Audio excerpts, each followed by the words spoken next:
Unbelievable! That is a dream goal! They found it! They finally found the goal they were looking for!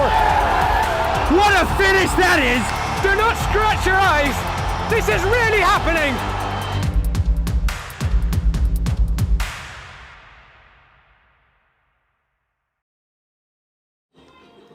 Hello everyone, welcome to the Game in Frame live stream. I'm Josh Pratt with Bob Montgomery up in the press box with me and Josh Ojokwu behind the camera. We're at Mitchell Athletic Complex for American Soccer Club against New Haven United in the National Premier Soccer League. We're approaching the midpoint in the season and it's a potentially pivotal night in the division. All 6 teams are playing. If we pull the table up, we'll see that the top 3 could potentially really pull themselves clear of that bottom half, and it is the top 3 that go to playoffs. Santa Cruz have had a turnaround after a slow start. They're going to play bottom of the table Osnes this evening. They're kicking off at 7 p.m. At the 6 p.m. kickoffs, you've got American Soccer Club against New Haven here, and also AC Newport are hosting the Shockers. Either way, it could be a very pivotal night in the season. Bob, American Soccer Club facing New Haven last weekend. They lost 3-0. What do you think is the key for the Fighting Tomcats' reaction tonight? I think offensively we need to do, American Soccer Club needs to possess it a little more. Today's a different game, a different field, and the heat's going to have an effect on how they play and manage the game. The game a week ago, New Haven was a very tough competitor. They got their early goal. ASC had some chances, and then the game became a very physical contest, and 2 late goals sealed it for them. But we created, American Soccer Club created some really good chances during the game. So how are they going to start today? They both know each other. Are they going to go after each other from the beginning? Are they going to stay settled and kind of play a little chess match? That's what we wait to see. Well, Coach Fitzgerald has made 2 personnel changes to the starting 11 that went up to Connecticut last weekend. We're going to have Aidan Gannon in goal, Palamake, the Colombian veteran, at centre-back. Andrew Watson is back into the squad after missing last weekend. He's going to be at right centre-back. We're going to have Tommy Wagner at left centre-back. Chris Morandi drops into the left wing-back position. Actually, Bob, you told me it sounds like he might change to the right wing-back position. Chris is going to go to the right, yeah. So he'll be in the right wing-back position. We're going to have Luke Kirilenko, on the left wing-back. Sean Fitzgerald will be in the number 6 position. Leo Pinto, who's very versatile. We've seen him spend much of the season in wider positions. He will be playing in the centre midfield today alongside Jose Mejia. And Braden Brown back into the squad after being out last weekend. He's going to be at centre forward alongside Aidan Colby. One very notable absence, Bob, and they were also missing him last weekend. Brian Saramago, the talisman up front. How big a hole is that to fill for American Soccer Club? Well, Brian's the leading scorer still, and he certainly draws players, and which helps create things for other people. So we miss him. We're always going to miss him, but that's the way the game is, and you just have to go out and play the game with other guys and have a little different look, which other teams won't be as accustomed to. And Brian needs to rest, and we need him back healthy. Braden Brown, we've seen play in a couple of different positions. Coach Fitzgerald trying him in the wing position and Morandi often in that front line. Any insight into why he's put Morandi back into the wing back and Brown back into perhaps his more natural position in the front line? Well, I think Braden has played some forward in college and does quite well. We needed an outside back. I think he needed, so Chris is a good guy for that. And we know Luke has come in the last few games and played very, very well. So it gives him confidence, and he gives, with those 2 guys wide, that allows you to push one guy forward and have the other guy stay at home and to have 4 at the back. And so I think that's his thinking. In terms of the situation now for the season, as I was saying a few minutes ago, American Soccer Club are definitely in danger of really dropping off the pace if they don't win tonight and Santa Cruz get a victory against Osnes, which is a pretty fair shout that that's possible. How do American Soccer Club manage that mentally? They're in a little difficult spell after losing last weekend. They know a lot is riding on tonight. What do you think Coach Fitzgerald's message will be to the team? Coach Tristan Fitzgerald is obviously going to be talking about today's match. Forget the next through.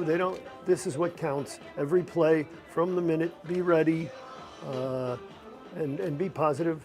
I think if we look back, that other game was a little bit closer than the 3-0 score. But the key thing I think Coach Fitzgerald would be looking for is we have to have a good start. We have to be on the same page, or they do from the beginning, and we'll look for that. Having strong starts against New Haven is certainly a challenge. In all 3 of New Haven's victories, they've scored first, and in 2 of those games, they've struck inside the first 10 minutes. Definitely something that American Soccer Club are going to have to watch out for early on here. We have an idea of the personnel that's going to make up the New Haven starting 11. Not sure exactly how they will line up yet, with the exception of Rodriguez, who we know is going to be between the sticks. But we're going to just go through the list. We've got Benjamin Fogarty, Solomon Adu, Parker Vasic, who scored last weekend against American Soccer Club. Preston Alessio, a player who we've watched on Game and Frame for 3 years. Back when he was a teenager in ID camps, very, very tricky attacking player, pacey, and a wonderful technical magician.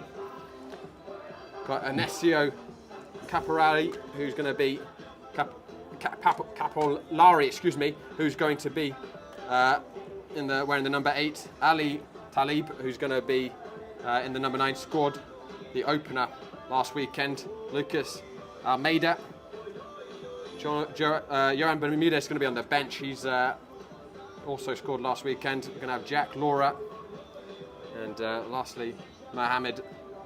We'll see exactly how they do line up once the teams come out. Should be in a minute or 2. And today's Game and Frame broadcast is sponsored by Umbro. You could head to umbroteam.com to start designing your team kit for free now. Produced by Umbro, designed and worn by you. And All-in and Cohen Orthopedic Group Norwell proudly supports the American Soccer Club Fighting Tomcats. They feature a team of board-certified, fellowship-trained orthopedic subspecialists, as well as in-house advanced diagnostic imaging, neuromuscular testing, pain management, physical rehabilitation and occupational therapy. Macron also proudly supports American Soccer Club. They've made some fantastic new kits for American Soccer Club today, to wear today, the Legion kits. And Macron worked hard to create cutting-edge, high-performance sportswear to support athletes from grassroots to professionals in their efforts to become their own hero on and off the field. And LifeVac proudly supports American Soccer Club. The LifeVac is a revolutionary anti-choking device that's now saved over 4,000 lives across the planet. Learn more how to protect yourself and loved ones by heading to www.lifevac.net. And finally, Bowler Market is the official neighbourhood convenience store of American Soccer Club. Bowler is joining with American Soccer Club to create the first fully funded youth soccer academy on Long Island. Very exciting development. Looking forward to see how that emerges. And we should have 2 football teams emerging very shortly. You can see the referees just getting the players lined up.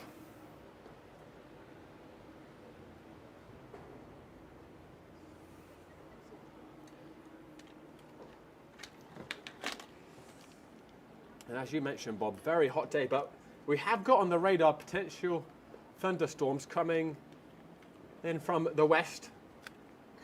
Hopefully they'll just miss the end of the game. We'll see. Certainly everyone will be keeping an eye on it. I think a little bit of rain at the beginning, a little shower, would be a welcoming weather for the players. Can only imagine how hot that turf is. Out come our teams. American Soccer Club, resplendent in their blue and white stripes, the Macron Legion kit, and New Haven United riding on the high of last weekend's victory, coming out in the red. For American Soccer Club, a victory can get them right in the thick of the playoff hunt. For New Haven, victory would leave them very close, even halfway through the season, to securing a playoff spot, With the playoffs, the top of the table will go straight to the North Atlantic final. and then the second and third will play a semi-final. New Haven won the North Atlantic playoffs last year, ended up losing in the East Coast semi-final to Westchester United. American Soccer Club missing out on the final day from playoffs last year. Bitter disappointment. They so badly want to rectify, but they've got to get some points tonight to really set themselves in a good position to do that going into the second half of the season.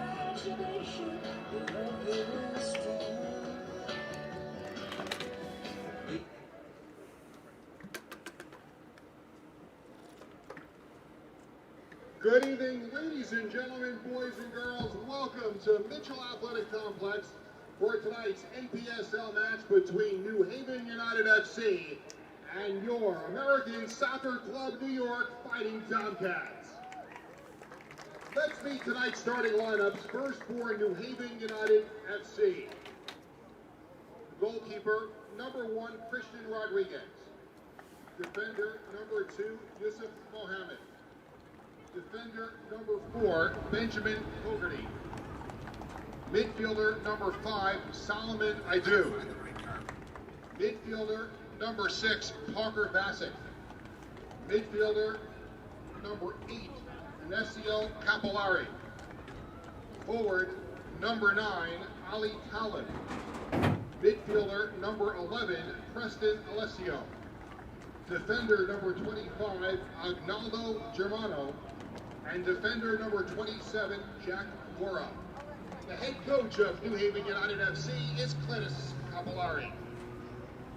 And now, the starting lineup for your American Soccer Club New York Fighting Tomcats. Goalkeeper, number 1, Aiden Gunn. Forward, number 2, Brayden Brown. Defender, number 3, Tommy Wagner.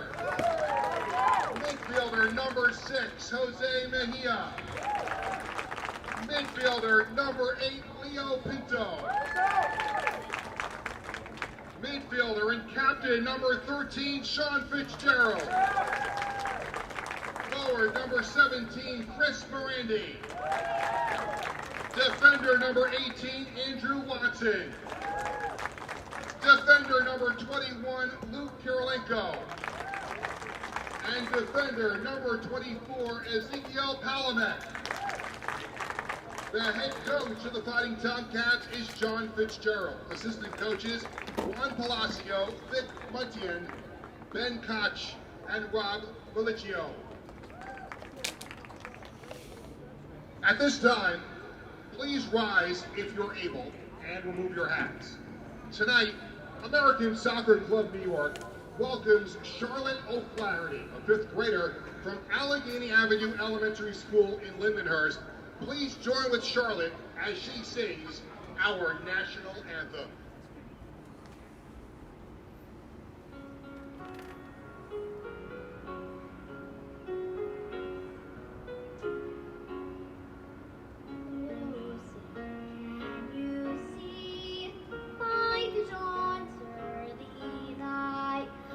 So proudly we hailed at the twilight's last gleaming, whose bright stripes and bright stars through the perilous fight, all the ramparts we watched were so gallantly streaming, and the rockets' red glare, the bombs bursting in air, gave proof through the night that our flag was still there.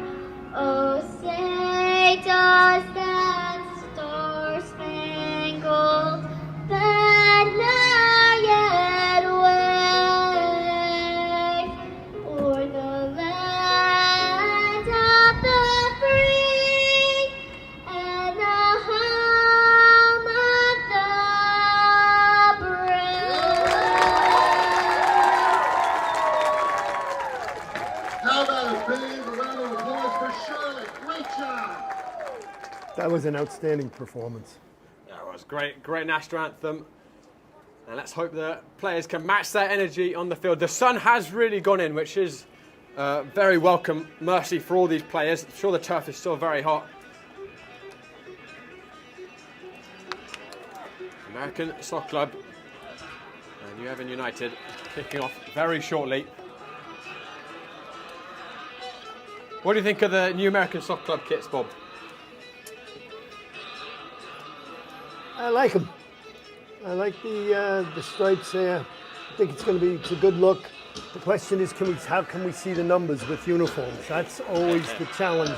Some of them, they might look good when the players put them on, but for us up here, it might be difficult. But the white on blue numbers, they're large enough. I think I'm going to manage. That's so, Bob. You are preaching to the choir there. Definitely, the worst I've ever had is a green and white strip with then very gold numbers on top. And that was a lot of guesswork. But yes, they've done a good job, Macron, there. Clear numbers. Thank you, if you're watching at home, Macron, for that clarity. Any other kit maker, please take note. US actually played a game that was on TV, and one team, US was in a white uniform, and the other team had a pinkish. And you couldn't differentiate them on the field, unless you know the players and how they looked and ran. But it made it for a challenging game to watch.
Leo Pinto has been one of the performers so far this season for American Soccer Club. Will kick us off here.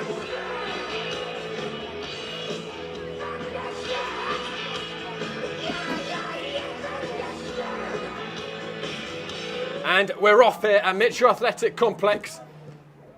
American Soccer Club looking for vengeance against New Haven for the defeat last weekend. Anything less than they are potentially in danger of really falling off the chase for playoffs, depending upon other results this evening.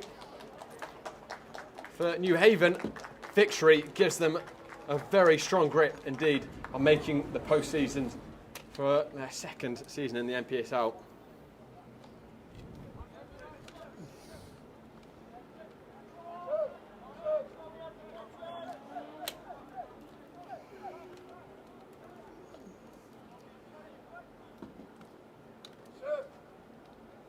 And New Haven, we're just getting our look now at how exactly they are lining up this evening.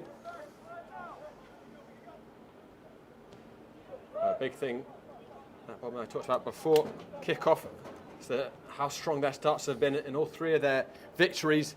They have scored the first goal, and in 2 of those games they scored inside 10 minutes.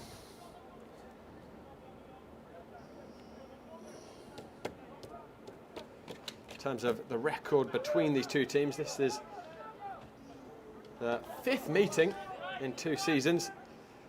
American Soccer Club won one of those. That was the first meeting between the clubs and American Soccer Club's first ever victory in their history. New Haven have won 2, and we had 3 draw as well. They've rarely failed to entertain.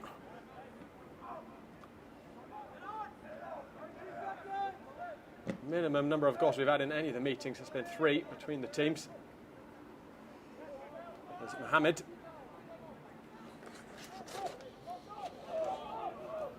Force back.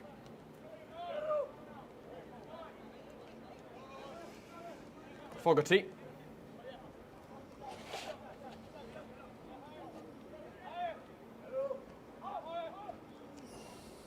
Germano.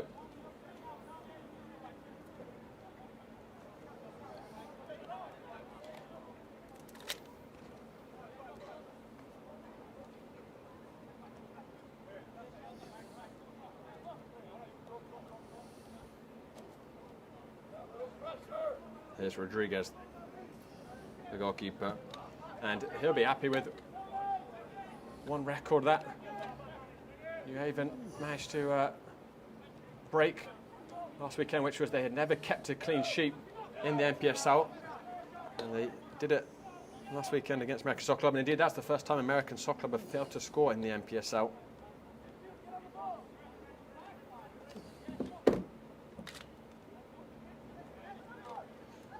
Sure forwards Palamaki with a commanding header.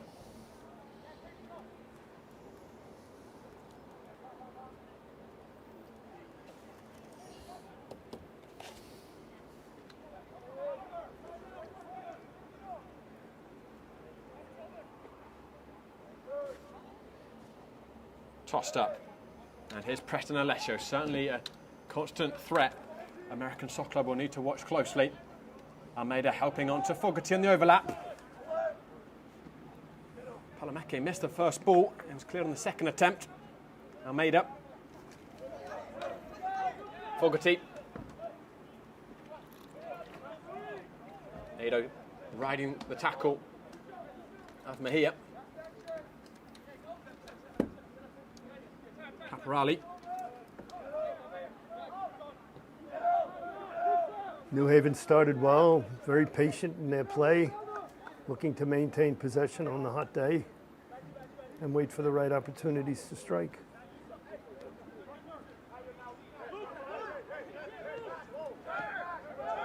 Played inside to Ali Taleb. Taleb scoring the first goal last weekend against American Soccer Club. Give and go between Alessio and his left back, sent towards the far post. Almeida was on the prowl. A critical touch by Andrew Watson, just to nip it away from the winger.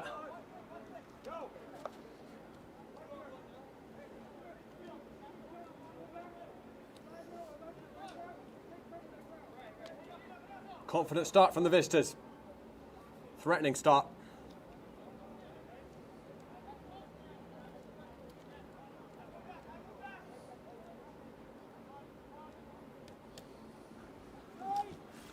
Swung in towards the far post. It was Germano who met it. But couldn't get proper contact on it.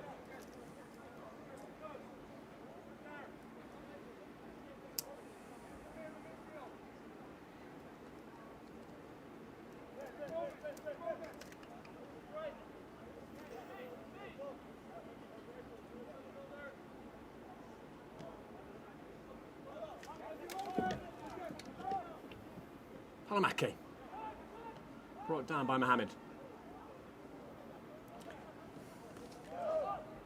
Does well to retain the ball. Brought the ball down nicely, played it back so they could start over. Cleared out by Jack Laura. Alessio came off of the heels of Talib inadvertently. After another loose ball, it comes to Almeida. Mejia couldn't stop him. Almeida with Fogarty on the overlap. Almeida may not need him.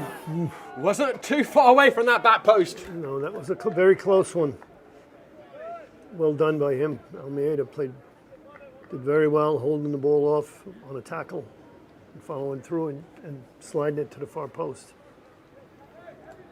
Alarm bells must be ringing a little bit on the American Soccer Club bench, don't you think, Bob? Well, players need to figure things out a little quicker. Flicked on by Braden Brown. Colby's trying to ghost in. Aidan Colby lofting, hits the woodwork. Nearly gave it back to Brown. It's cleared. And wouldn't that just be football right there, Bob, with the very first attack of American Soccer Club, almost the first time they've strung two passes together. They come within a whisker of scoring. Not only that, the way he tried to lift the ball, to chip the ball over the bouncing ball over the keeper, Very, very intelligent play. It's a slight hand by Rodriguez, and you have to give the goalkeeper credit for the save there. Did enough.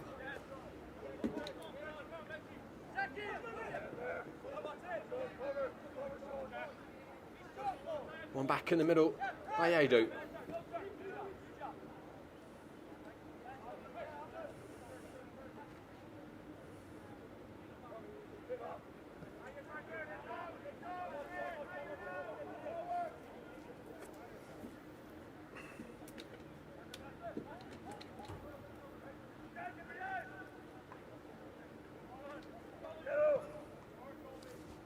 Hammered clear by Germano.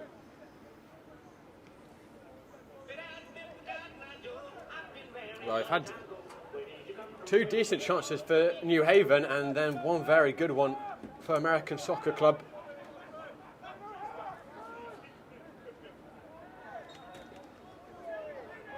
Looking more to see who's possessing, who's controlling the game. I think at the moment it's New Haven for sure. And if you can control the game, you can make the other team run and tire them out a little more on a tough day. Looks as if Morandi has ended up being on the left side for American Soccer Club. Kirilenko on the right.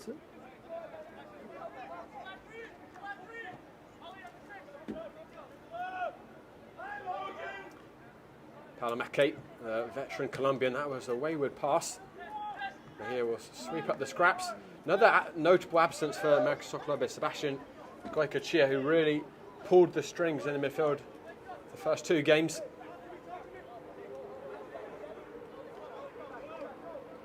The pressure for creativity really falls now on the shoulders of Pinto and Mejia in the centre of the park. Certainly both capable of producing moments of flair. Wagner, that was a little late. Bartaleb.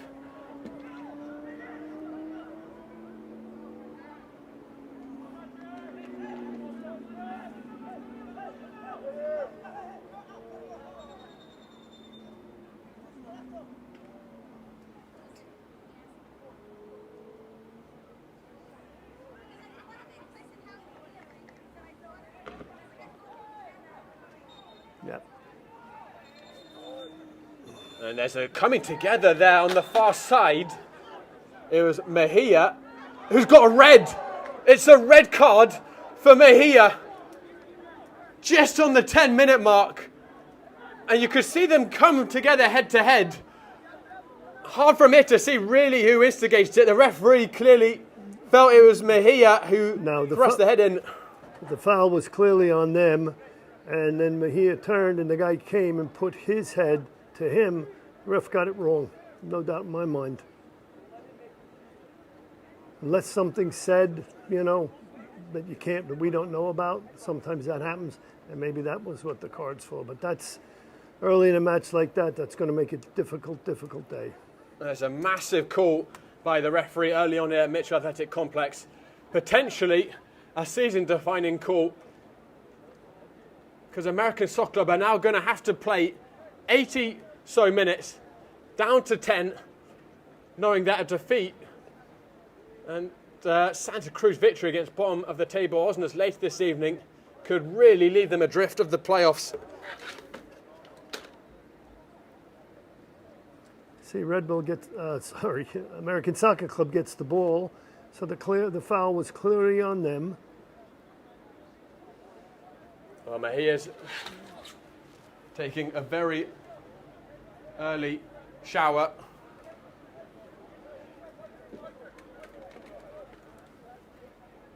And I'm sure many of you watching it back home are rewinding to see exactly what happened.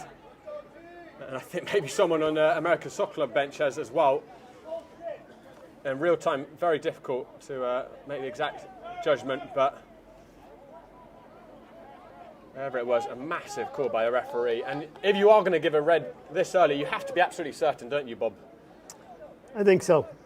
I don't believe it was a good call. Clearly it was instigated by New Haven with the foul and the holding.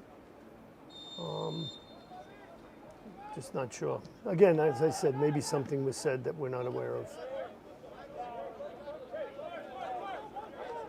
Your attention, please. And let's see how that changes the shape of American Soccer Club. Of American Soccer Club New York, Jose Mejia, in the 11th minute.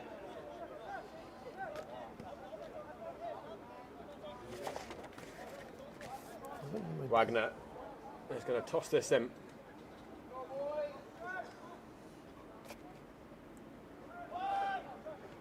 Palamek at that front post just over the crossbar.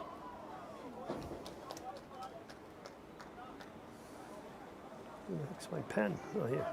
Oh, here.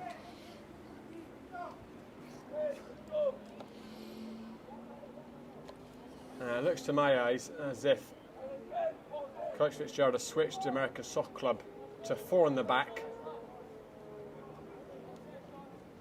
and 2 in midfield and then 3 up front. Morandi is now on the left wing, Colby on the right wing, Braden Brown in the centre forward position, and presumably those 2 wingers will drop into the midfield when they don't have the ball. So effectively a 4-4-1 when defending and 4-2-3 when attacking. Mohamed. Taleb trying to help it around the corner to Alessio, who I think knew he was offside.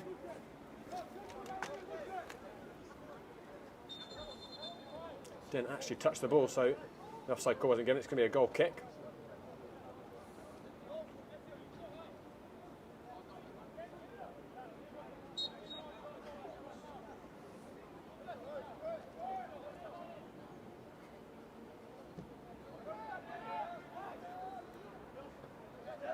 Commanding header by Lura.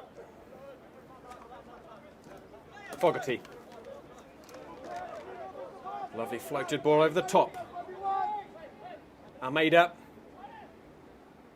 Caporali. Was stopped by Watson.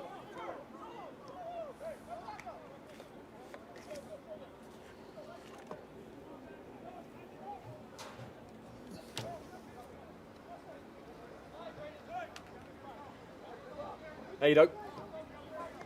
Decisive pass. Almeida cuts it back. It was behind Taleb. They cleared out. You got to settle that ball. Can't be giving it back to the other team that easy. Vasic wearing the armband for New Haven.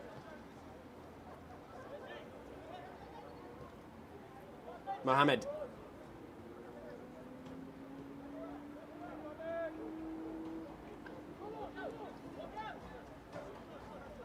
Ado. Fogarty. Almeida hadn't made the run down the channel, and Watson placing the situation well. But the whole approach to this game totally changes for both teams now, doesn't it, Bob? Yeah. I don't know that New Haven will change that much. They've been, they're going to, you keep possession like they have in the beginning, it makes a lot more chasing.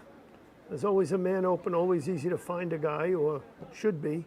And going to have to be a lot of changing in the movement when defending to get out and cover that guy. Mohamed finds Taleb. Alessio.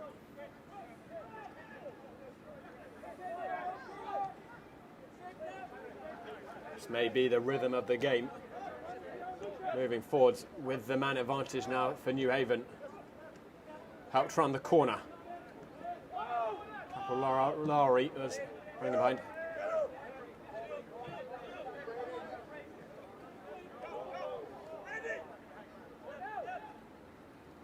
Braden Brown does certainly offer the Fighting Tomcats plenty of pace on the counter-attack. Fogarty.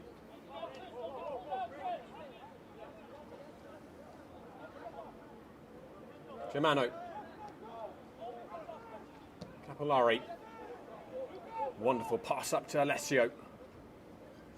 He's got Kirilenko 1v1. Kirilenko standing the test well. No way out for American Soccer Club.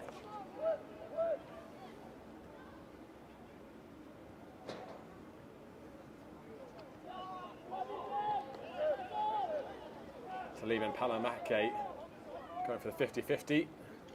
Not a great ball they played into him. Almeida. He's had a few forays down the right side already, Almeida, and certainly testing American Soccer Club's defence early, and American Soccer Club just cannot break out from their own third. Vasic.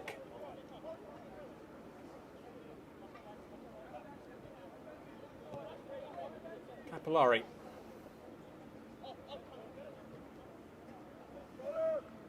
Mohamed.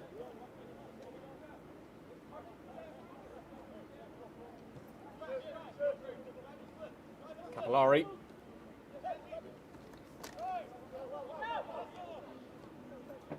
Edu's finding a lot of space in the middle. He seems to be like the extra man. Searching a ball in behind, across the 6-yard box, and a really shot gathered by Gannon.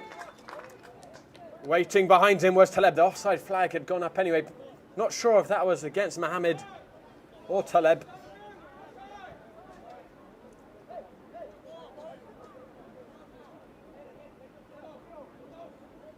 Oh, sorry, Bob, you were saying Ado's really dictating the play early on, isn't he? He seems to be the extra man on the field for their team. He's very good at looking and finding space and being an outlet in the center there and kind of pulling strings.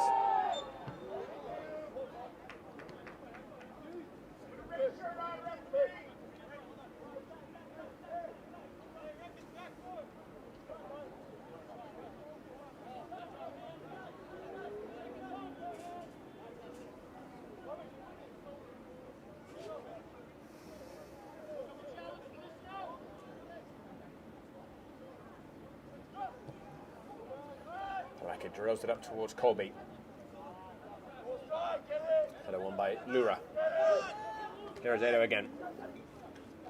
Taleb.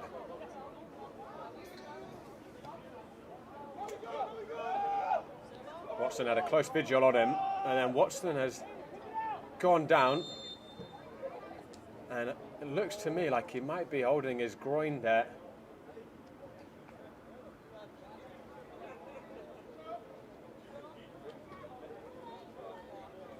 Right in front of American Soccer Club's bench.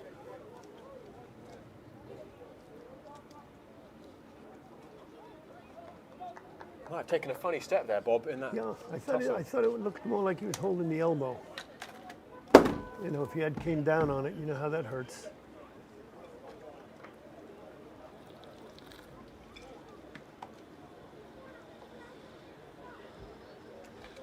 Well, whilst we have this interval and the referee's taking this opportunity to give everyone a water break, which I think was going to come midway through the half anyway, let me remind you guys, tomorrow we're going to have the Pan Cyprian Freedoms against Hoboken FC in the APSL Metropolitan Playoff Final. That's going to be 5 p.m. live from St. John's. Those finals, always a blockbuster. Don't miss it. And also at half-time, we're going to have our Salt Athletic May Goal of the Month nominees. 14 sensational goals. And voting for that is live on Instagram. Both coaches using this break as an opportunity as well to give team talks. Again, I'm sure some adjustments being made given the early red card to me here, 10 minutes in, referee giving it, we think, for violent conduct. Look like there's a little head-to-head between me here and another player who I must confess I wasn't 100% sure who the other player was. I think it was either Taleb or Capillari. No, Taleb was the one going with him, but it was nothing nasty or violent on his behalf. It was just part of the game, kind of a foul, you know. It looks like he's up and he's going to get back in the game, so.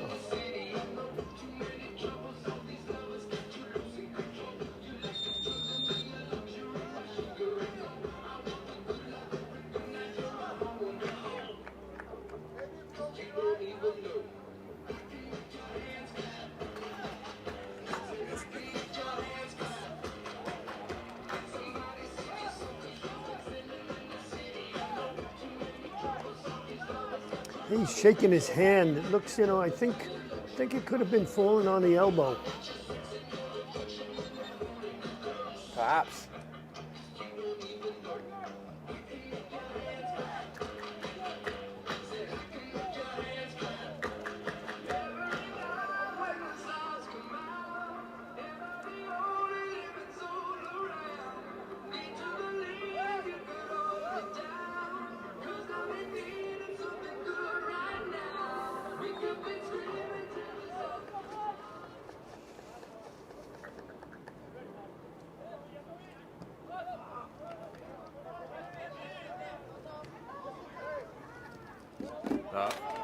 New Haven looking to start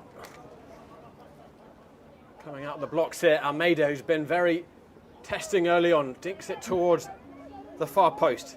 Vasic. Adu. Hopeful shot. Never really worrying Gannon.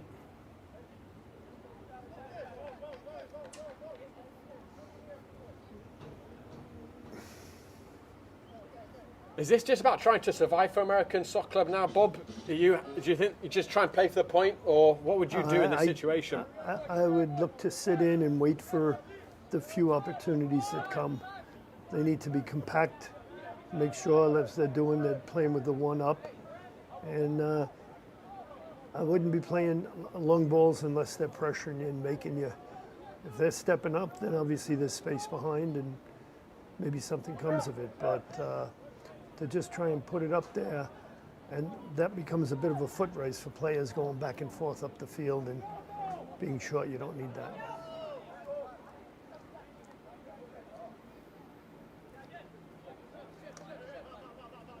Caporali.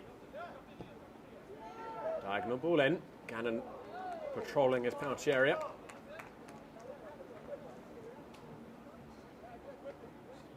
And he took a little knock in there. And they're all a bit walking wounded at the moment, aren't they? Aren't they, Bob? There's some... Oh. Gannon's fine. One of the youngest players on the field today. If we're going to play long, we've got to get people up the field so we can get the second balls. See, we got 4 guys in the back line still, not even over the midfield. Braden Brown looking to make some trouble. Morandi. Is it towards Pinto? Evasive action by Lura. And these are the sorts of opportunities the American Soccer Club really need to capitalise, aren't they, Bob? Because as you said, they might not get many now in their predicament. Yeah, through the run of play, there might not be as many chances if you can get a good, effective set piece. They're going to be very important. They've always got a chance when you've got Ezekiel Palameke making his way into the 18-yard box.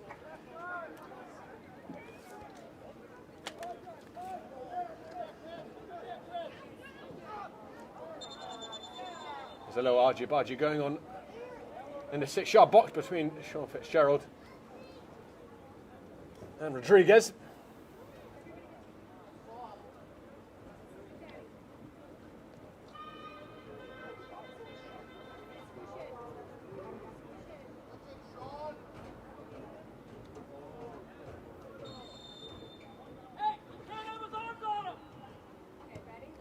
Swung towards the far post. Palameke!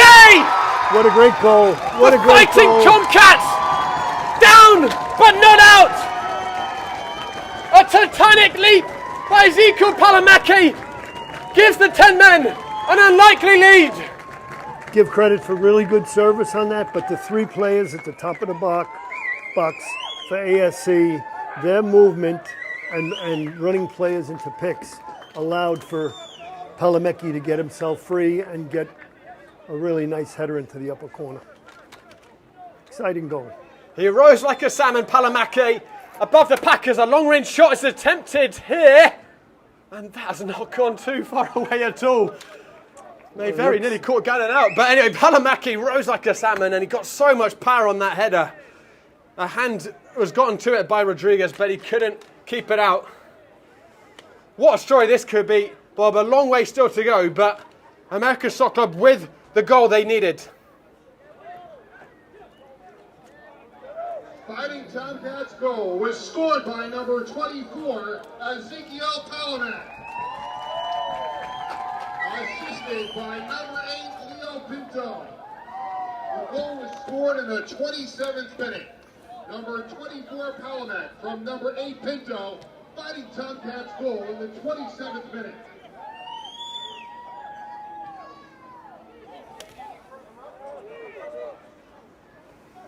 Probably the best situation Coach Fitzgerald could hope for when he saw Jose Mejia walk off 10 minutes into this game. American Soccer Club leading 1-0. They have something to defend here, but they do have a long time to defend it, over an hour to go here. As I said, those free kicks are going to be very, very important to make sure you make good use of them, and that was a real good set piece. Palamake's second goal of the campaign, scored a free kick from about 30 yards out. Actually, one of our nominees in our May Goal of the Month. This is a very different sort of goal on the receiving end of the set piece this time.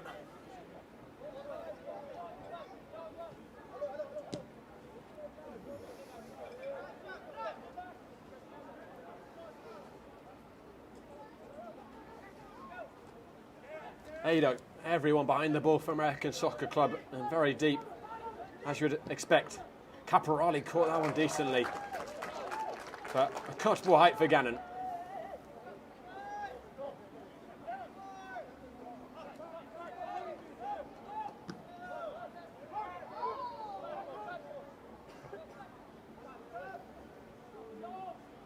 Morandi.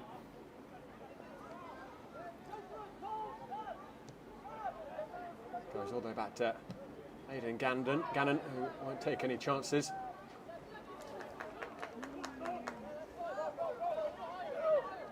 Put him under, put him under. Always got to put that keeper under on that bouncing ball, put him under pressure. But they worked it out nicely.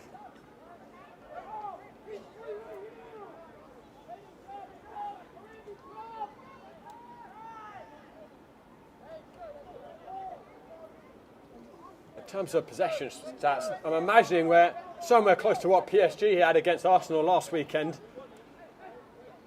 Significant amount for New Haven, but the only stat that matters here is one goal for American Soccer Club and none so far for New Haven.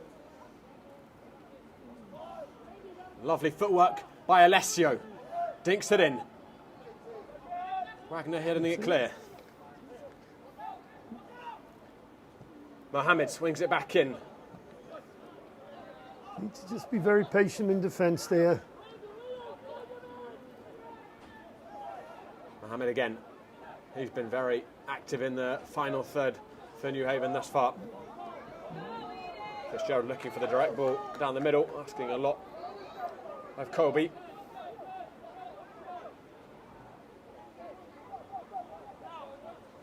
Now we're stretched again. We got to drop in and get the American Soccer Club's got to get people in behind the ball and be patient. Fogarty. Braden Brown strong on his shoulder, and Fitzgerald looking down the channel for Colby. He's going to have to work really hard now, isn't he, Bob? Because almost every time that ball's sent up to him, he's got 2 or 3 defenders back there with him. He's got to get quality balls played up to him in order to survive in that situation. And then he can try to hold it up possibly. And get one person at least to join in and give him support. He's spun Germano well there, Colby. And then he's clipped, and he's done exactly what his team needed there, Colby. He's won an American Soccer Club in a free kick in another crossing position. And Palamake is being signalled forwards.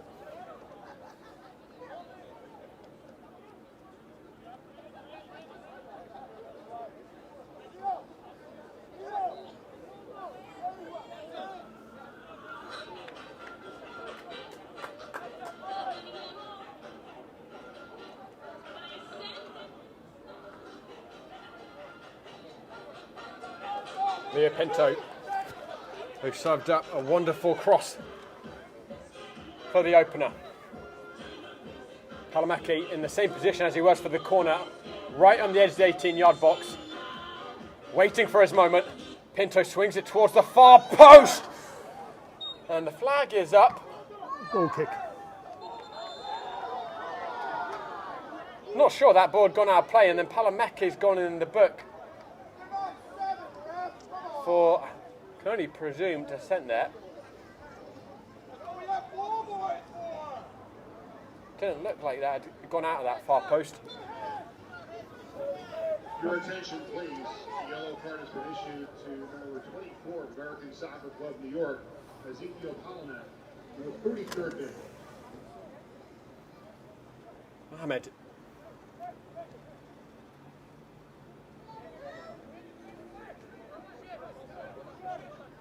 Germano. Ado down the channel. Almeida's gone in behind. He's got options in the middle. Almeida. There's a heavy first touch by Vasic. I wonder if he could have just taken the shot there. Wasted opportunity. Again, it's Almeida, the architect of mischief. That was a great ball played into Almeida, though. They were very patient, waited for that opportunity. Capillari. Mohamed, clever touch. Corner kick for New Haven. Their first of the evening.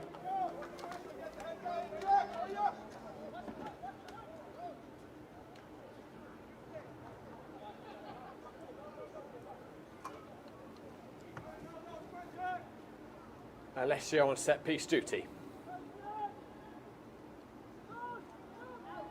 Gannon came out, punched it, comes on the edge. Fogarty miscued. Mohamed. Braden Brown with the header. Colby brings it down, and Braden Brown is on his bike. Colby was searching for him. Good idea. He saw it, tried. The idea for him was good.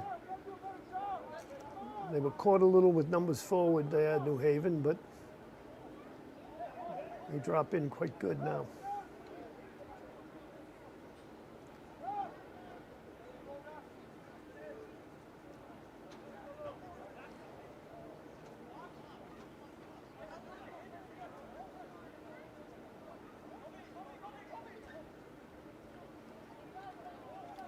Kirilenko and Colby not on the same wavelength there, but a missed touch by Mohamed.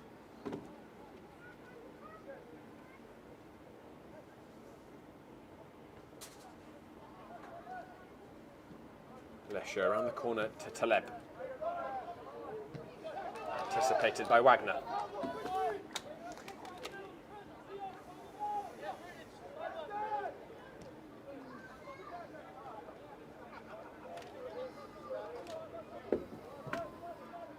Driven crossfield by Caporali, but the angle on the pass wasn't right. About 9 minutes remaining in this first half, although I imagine we'll get at least 2 or 3 of stoppage time with a water break. American Soccer Club going down to 10 men very early. Mejia sent off. Palamake has given the 10 men an unlikely lead. Almeida. Underwhelming delivery. Comfortable for Gannon.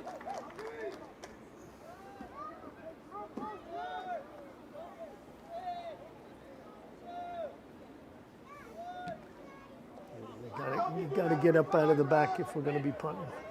Pinto is in the front line. He's going to get a hold of his possession. Just Colby with him. Pinto. No. Nutmeg.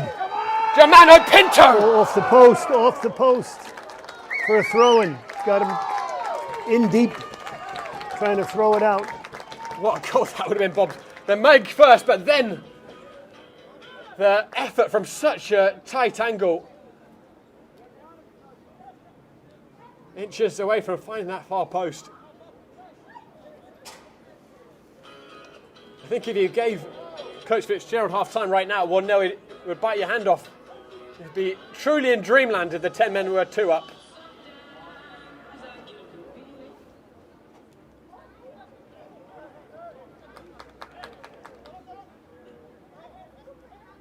Vasic. Mohammed. Telegraph the pass. Fitzgerald.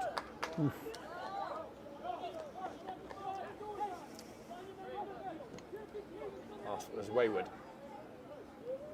Almost as soon as it's falling to an American Soccer Club shirt, they are looking for that direct ball in behind to Colby. Ado.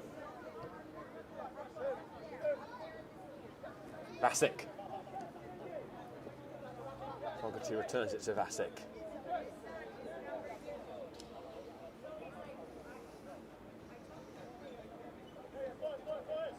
Germano.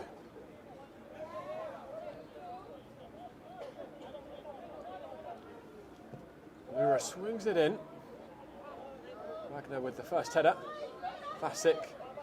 Give it to Caporali. Bit of indecision by Watson. Let's the players get up. They need to let the players go before we punt it. Otherwise, we're just giving the ball back.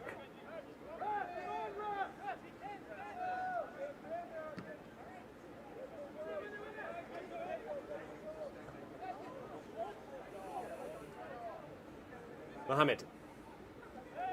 Caporali.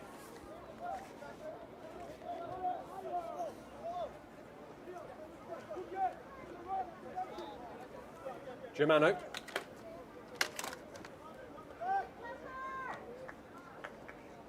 Ado.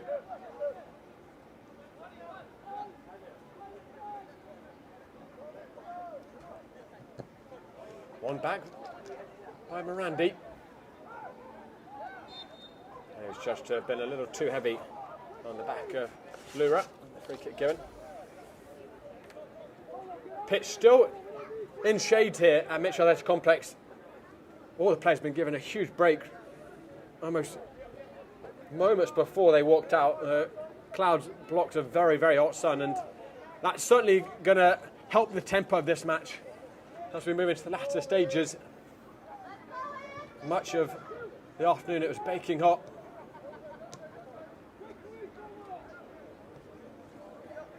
Germano. Poked in, Almeida offside. That looked very tight. Palameki looked a little deep there.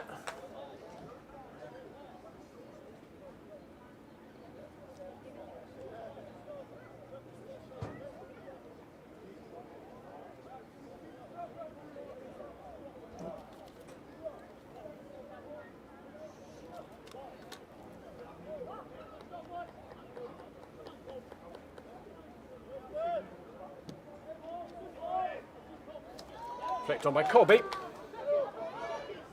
Fogarty got a little touch in it. Colby retrieves it. That's another nutmeg on Germano. And this time, Colby running into trouble, and then Taleb threw himself on the ground. Taleb does a great job up front, showing for the ball and holding on to it, or just laying them off. He creates problems all the time. Very good player.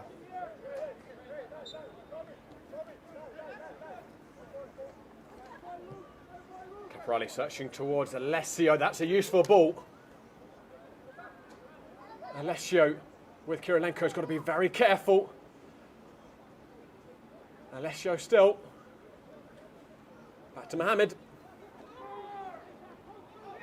Kirilenko did really well to pour cold water on Alessio.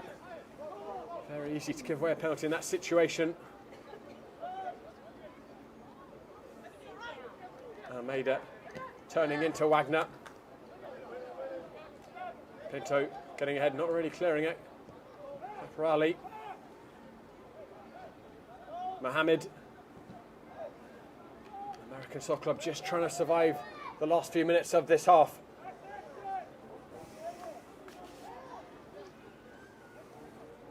Mohammed. Alessio. Vasic. Germano. No. Okay. Fogarty.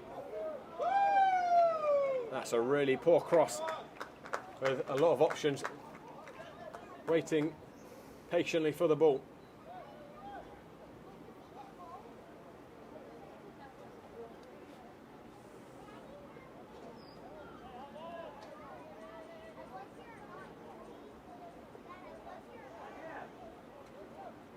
American Soccer Club letting that clock tick away.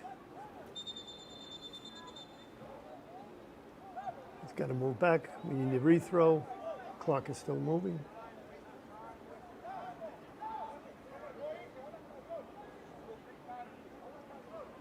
Palamaki was going to take the first throw in, and now it's been delegated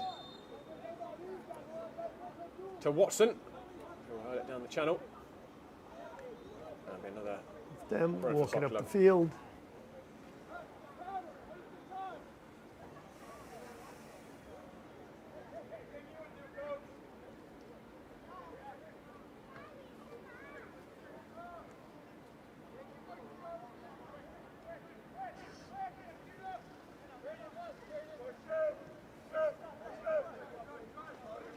Germano.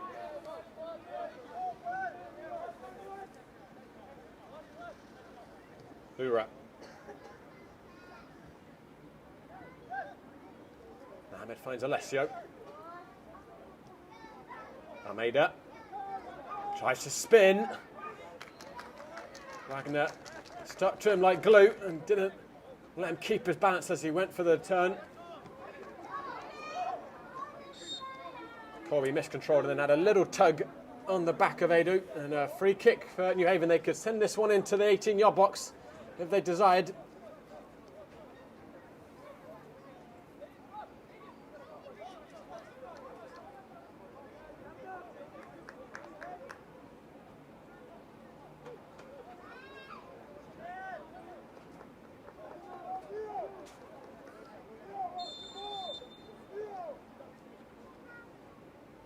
Fogarty swings it in.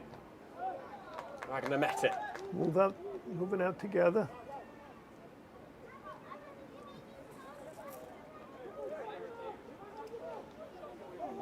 Germano. Clock's in the 45th minute.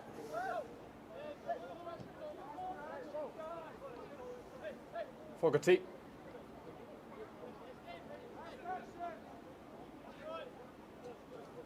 Caporali.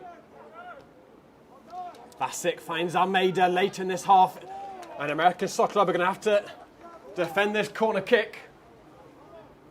So we tick into stoppage time. Looks like the fourth official was saying 3 or 4 minutes. Not surprising given the water break. Well, the water break. Swung in with the left foot. Towards the far post, Alessio was all by himself. Half-hearted appeals for a handball. Alessio will retrieve. Preston Alessio. Fogarty, decent ball in. Very awkward for Braden Brown, who dealt with it marvellously. There you do. Nervous moments here for American Soccer Club. Caporali. Headed! Headed wide. Couple of feet wide. It was Taleb who rose to meet it. And American Soccer Club can breathe after a hairy few minutes.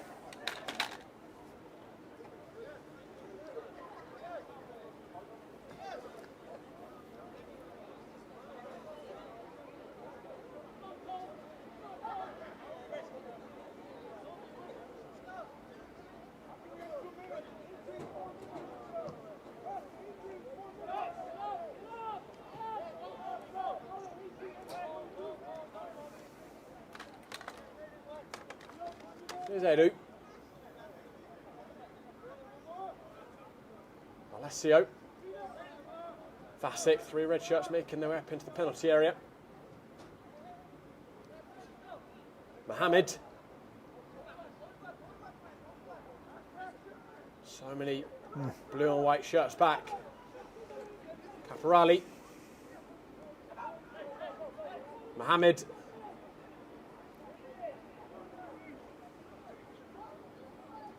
Bassick was testing. Get a corner kick out of it for New Haven. Testing Kironeko. Corner kick, as you say, Bob. Alessio's going to take it quickly. Edu. Having a shot took it. Hefty touch, I think, off of Palameke.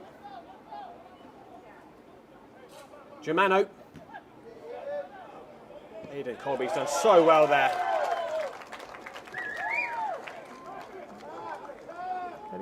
get out of the box. Alessio. There's a little off-the-ball contact, play continuing. They got a man down on the field there. Taleb trying to flick it back to Alessio. A big hoof by Palameke, and the referee is going to blow for half-time. It looked as if things had really turned against American Soccer Club in the 10th minute mark. Jose Mejia given a straight red for violent conduct. Very dubious. We'll certainly watch it back half-time, Bob and I, to really get a clear assessment of whether that was right or wrong. But nonetheless, the Tomcats dug in and they got themselves their chance from a corner kick. Ezekiel Palameke rising with a heroic leap to bullet the ball in. American Soccer Club have defended compactly since going down to 10 men. Not too many chances afforded New Haven. Given they are down to 10 men, this is probably best case scenario for American Soccer Club at this point, isn't it, Bob? Yeah, I don't think they could ask for more. I mean, they had to be patient, they had to defend well, they had to be compact and have numbers defensively when they don't have the ball. And when they get a chance to go forward, if they can get a free kick out of a situation, that's exactly what they wanted, and it was a great, executed so well by the team, by the American Soccer Club. Are we seeing the turning point for American Soccer Club after a difficult defeat last weekend? They lead 1-0 against New Haven at Mitchell Athletic Complex. We'll be back with the second half. But for now, guys, it's my absolute pleasure to present to you our Salt Athletic May Goal of the Month nominees.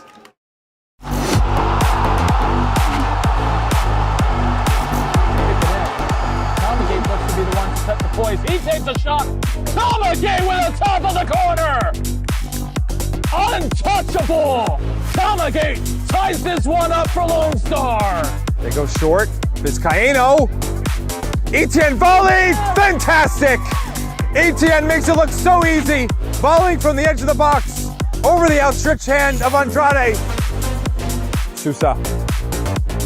Kamara, good move. Can he set himself up? Cuts it back. Kamara! What a dribble! And then the goal. It's 2-0 Ironbound. They put it away with 3 minutes to go. It's a debut goal for Seydou Kamara in the NPSL Premier. Last next to match, Ibarra. Trivella! What a shot! Unbelievable. Trivella from Ibarra. As we wait for the referee to blow her whistle. Both think. Marty takes the shot, curls it in, back of the net! Marty with a free kick late on! Love City back with the lead!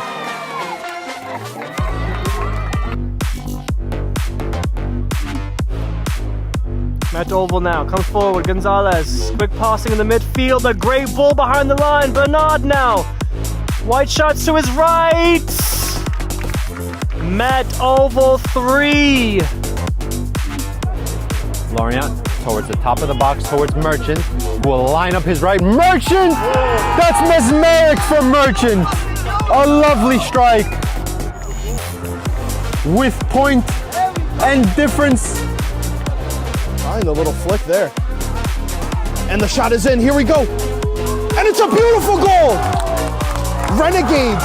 What a shot. A bullet into the top left corner. Milton Campos. Palameke, oh my word! Stunning!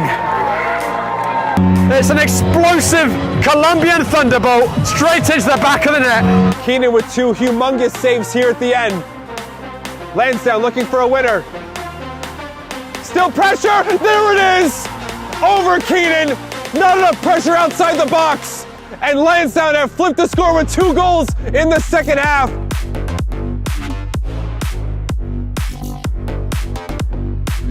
His pass just as loose. That was a bit more tight there from Cruz. Lozano can come the other way. He did really well to get past that back line. He can square or take the shots. Game tied. to recover. Gonna give it to Daya. Daya scored, able to get that one in.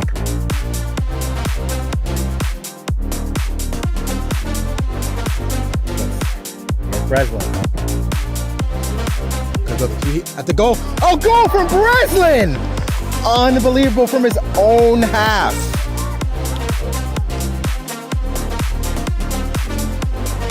Castillo takes a shot, and it's a beauty in the top corner, nestles in, and he points. He knows what he just did was something you only dream of.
From soccer fields across the USA to the legendary stadiums of Spain and Portugal, for 40 years, Petrobax has been the go-to expert for group travel to Spain and Portugal.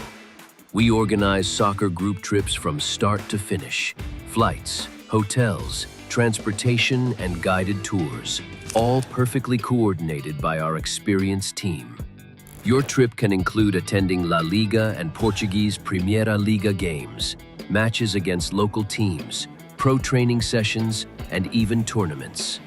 As true experts in Spain and Portugal, we'll ensure you also experience the rich history, vibrant culture, and incredible food these countries are famous for. Celebrating 40 years of crafting unforgettable journeys to Spain and Portugal. Petrobax, your team, your passion, your trip to Spain and Portugal starts here. My name is Austin Brummett. I'm a men's soccer player at San Diego State University and I play forward. The Salt Air Case helps block odor from my cleats when I'm driving in my car or when I'm keeping my cleats inside my house so I don't have to worry about it stinking up my room. It helps me keep track of my cleats and my shin guards so I know that they're together and I don't have to worry about tracking them down or losing them or stressing out about where they are. I would definitely rock this, walking to the games, walking around to my trainings. And it's super helpful for travel. When I travel in the airport to go to away games, it's not going to stink up my backpack or stink up the plane where I'm sitting. Magnetic strip on the top is super easy to open to take my cleats out and to put my cleats back in. I think it's an essential part of my outfit for soccer, and it helps keep all my stuff organized and stink-free.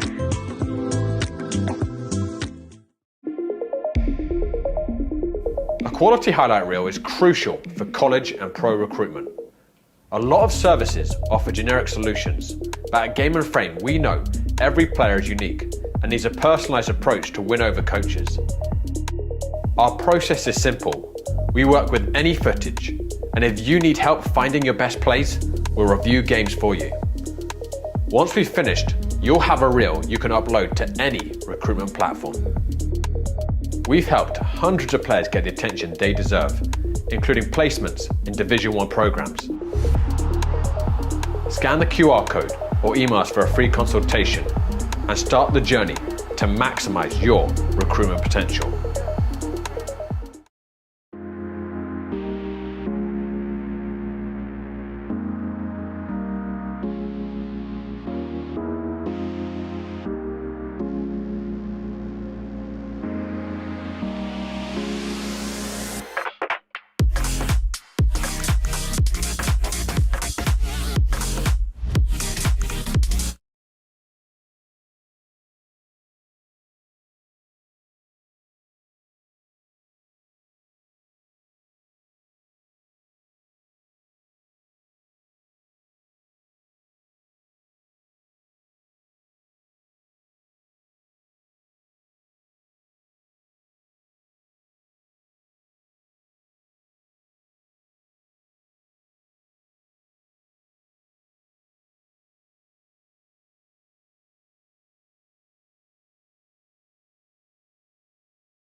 Hello everyone, welcome back to Mitchell Athletic Complex. The skies are beginning to darken here, but on the field at least, American Soccer Club have weathered the storm miraculously well of going down to 10 men after 10 minutes. Palameke giving them the lead midway through the half. They've thus far shut New Haven out, and Coach Caporelli has not rested on his laurels given that situation. He's made 4 changes at half time. Caporelli, Adu, Mohammed and Fogarty all replaced. Macrin, Aldridge, Jason Price, Gilhemi Mira, who has plenty of goals in him, and Umeni all coming on. We'll see exactly how they shape up positionally.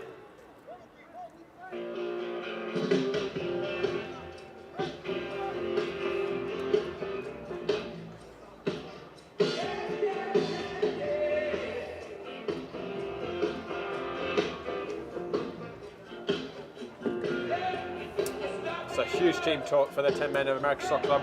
What is the keys for American Soccer Club to get through this next 45 minutes, Bob? Well, they have to be very alert. Very fortunate it's cooling down a bit, but they have to be compact. They have to be patient in defending. When they get forward, they can't get stretched. It's about frustrating the other team and making them change their game. New Haven was very, very good at keeping the ball, moving the ball, being patient, finding little openings and putting people in. They did a very good job at it. But the end of the second half, with fatigue, there were some guys that were taking an extra touch that got them in trouble. So they need to do that. But eventually, as the time winds down, you've got to take risks. And if you're organized, you might be able to capitalize on a counter, which would really make it difficult for them. It's played into Almeida, who spun. Gannon outstretched a leg. And even better for American Soccer Club, it's just a goal kick, but New Haven very nearly catching the hosts with their pants down right at the start of this half. That was far, far too easy. Really, Almeida's first touch had been a little tighter. He was clean in, the ball just ran away from him as he spun. There's certainly been some shuffling in that front line with these New Haven substitutions. Just wait to see how this plays out. Here's Aidan Colby as the floodlights come on at Mitchell Athletic. Colby just had Moran detained from the penalty area, couldn't find him. Ball hooked up by Mira, one of the subs who's in at left back. Fitzgerald asking too much of Kirilenko. But the front three now for New Haven.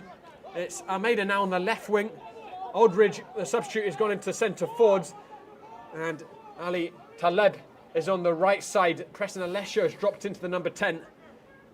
Vasic looking crossfield, too much on it for Taleb. Jumeni's come on in the number 6 position. And the final change, Jason Price has come on at right back.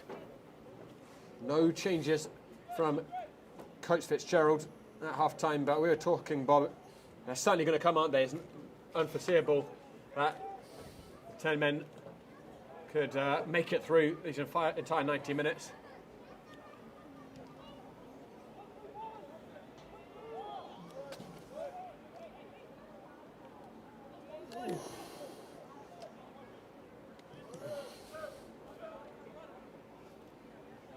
Lura.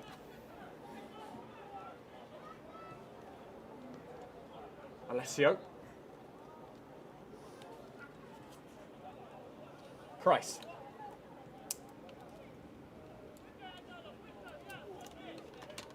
So both fullbacks and 2 of New Haven's midfield were switched out. Here's Mira. He's got a very dangerous left foot. Scored 3 goals last season and already has 3 to his name this campaign. His most memorable one actually coming with his right, though, against American Soccer Club in the team's first ever meeting. Got it about 30 yards out, hit it with his right foot. It was as pure a strike as you can imagine. Alessio, that was a little naughty by Pinto. Nowhere near the ball, and perhaps slightly fortunate not to get a yellow card. But talking of cards, we just wait a second. Let's see how this attack pans out. Almeida towards the far post. Taleb. Vasic. Umini. Lura. I think American Soccer Club would take those sorts of efforts all day long.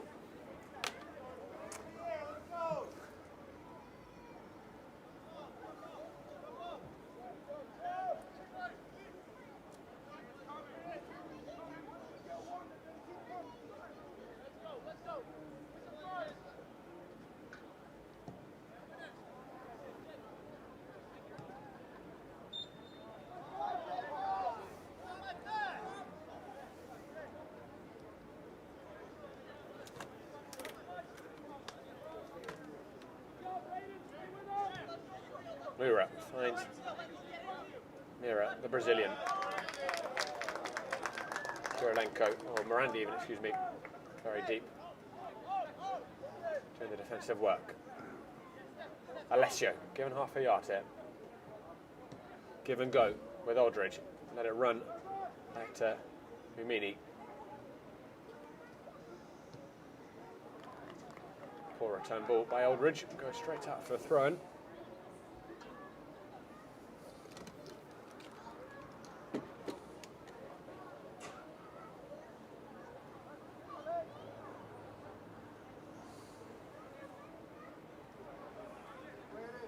Braden Brown.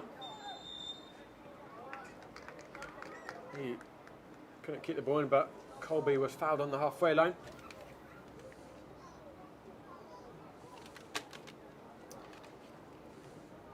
So long as none of the other games have been disrupted by the thunder showers in the region, AC Newport and Shockers kicked off at the same time. We don't have live updates actually on Squad E, so we're not sure exactly what that score is. Santa Cruz kicked off against Osnes at 7 p.m. Santa Cruz certainly the favourites. Osnes have not got a point yet and are sitting at the bottom of the table. But a reminder where we were looking before everything kicked off this evening. Shockers top on 12, having played 5.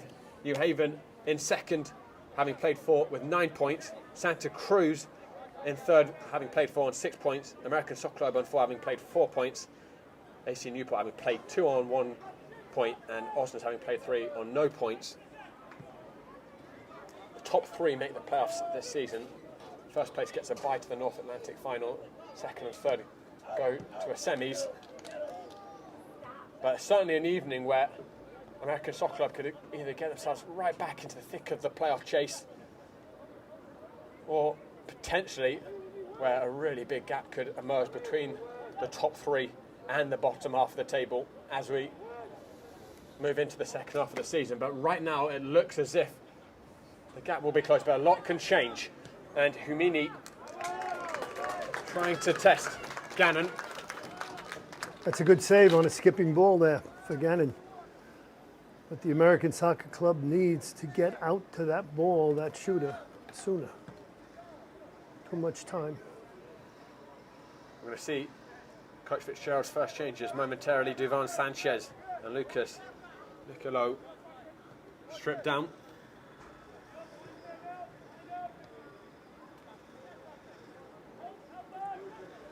Price, Palamaki flicked a heel on it. Vasic, Taleb, lovely footwork by Taleb.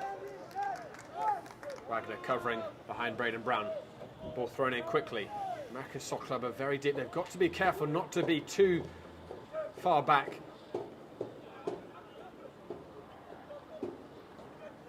Kept in by Mira. For a shot there, I think with his right foot, wasn't a good one.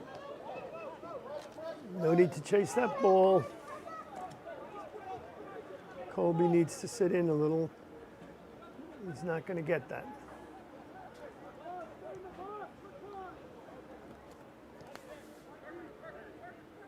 Umini to Vasic. Alessio. find the feet of Aldridge. The blue and white wall holding firm again, but they weren't able to clear it. Taleb wasteful with the cross.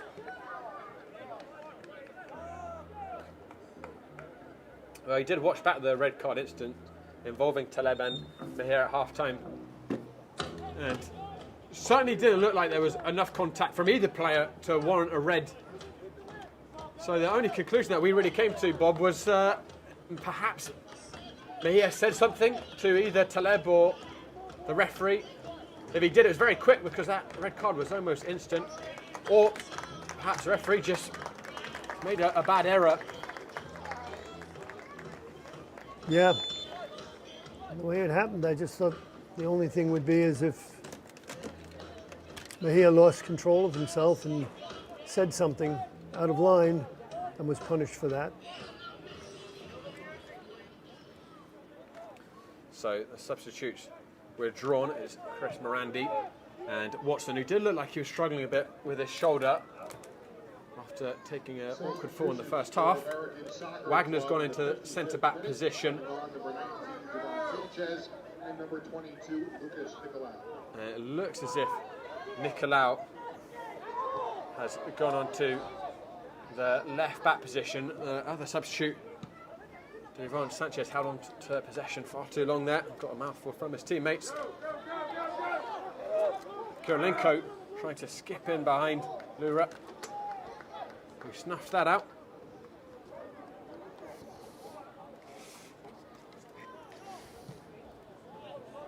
Pinto intercepting. Wins that 50-50, goes for the loft. Didn't have a lot of options in front of him. Ended up shanking that ball.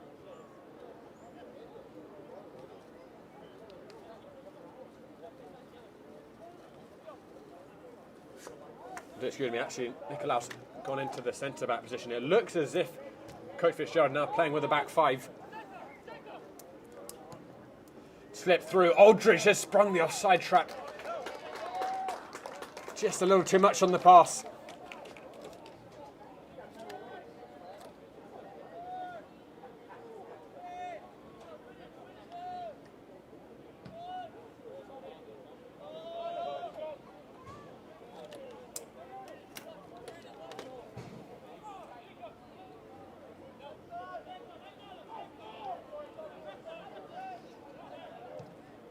Mumini right up to Lesho.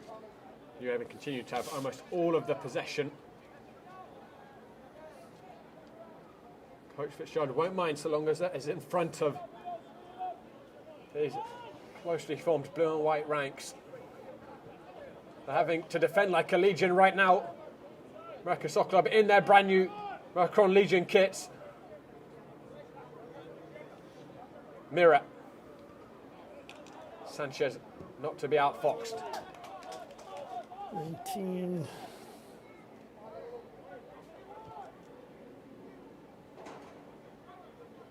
Mumini.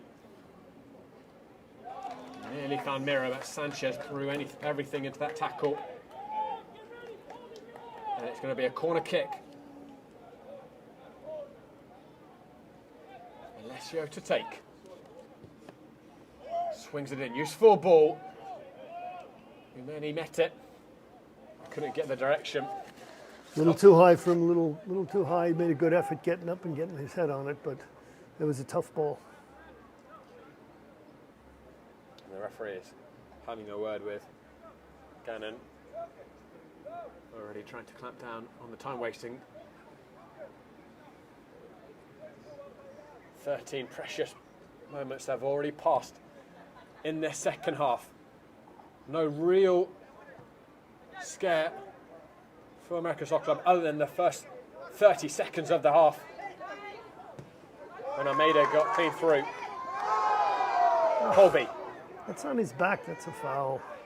He spun Lura, and certainly the second time it was a foul, and Lura's going to go into the book. How good has Colby been, Bob, on the few occasions he has got the ball just to relieve some of this pressure and even create these set-piece opportunities? He's done very, very well, and it's so hard when you're working, and you know, you're not seeing the ball. So he's made good use of it when he's on a number of occasions when he's got it.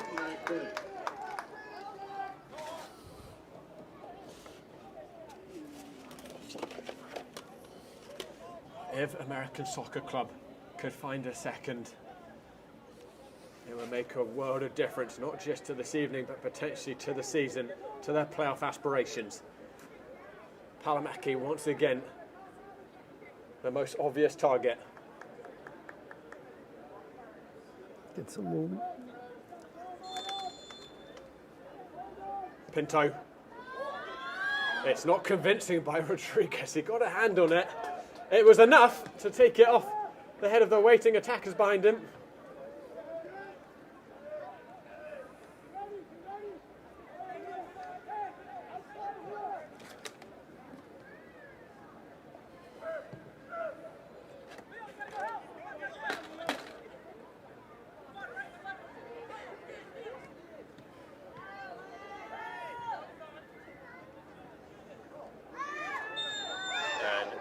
A good bit of defending on the right side by Pinto.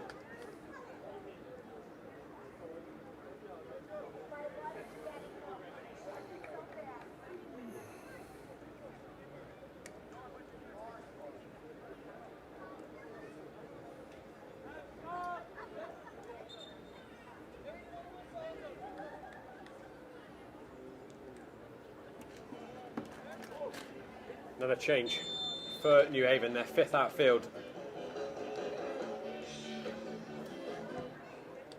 It's Lura replaced. Just got the yellow card, and they don't want to take any chances, so they've moved him out.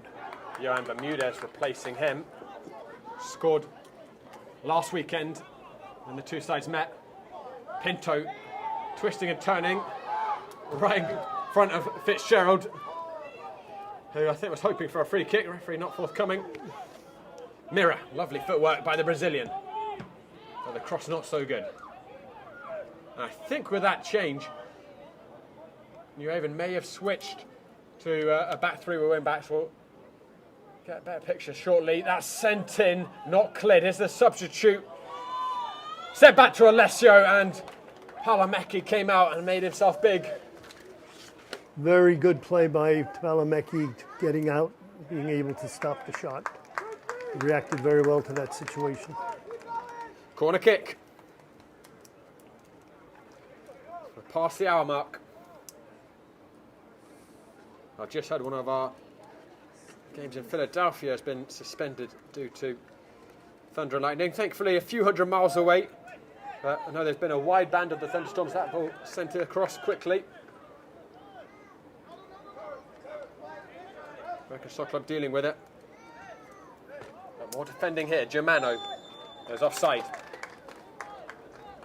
And guys, reminder, today's broadcast is sponsored by Umbro. You can head to Umbro kit for free now. Produced by Umbro, designed and worn by you.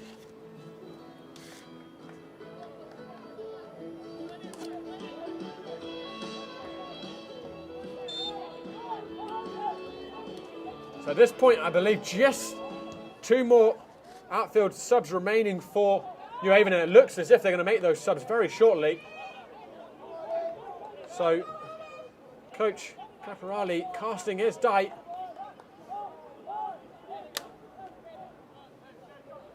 Relatively early in the second half. Coach Fitzgerald still just made the two changes. Swung in by Mira. Palomäki watched it well. Pinto more up than away. But helped on by Braden Brown.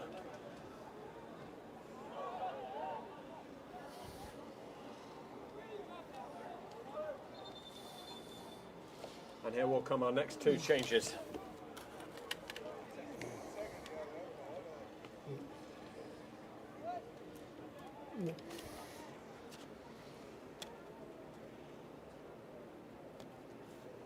Alessio, one of the players withdrawn, and Almeida, so two of the front pair. Very, very dangerous players, both of them. I don't think Coach Fitzgerald's upset about seeing them leave the game. They were very, very good for New Haven. So it looks to me like Halloran has gone to that left side, potentially in the front three. That was a very wasteful shot. Mira, so actually Halloran has gone into the left back or left wing back position. Looks very much as if you're having a playing with a back three with more advanced wing backs. Mira is in the number 10 where he's a more comfortable player positionally.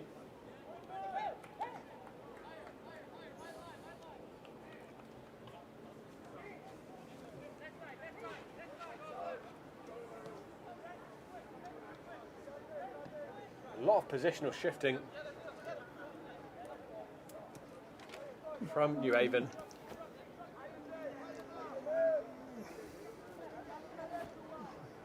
Interesting to see if they're going to take a break at the halftime. At the halfway point in the half, I think they might skip it, Bob, given how much it has cooled down. So Ribeiro's gone on the right flank.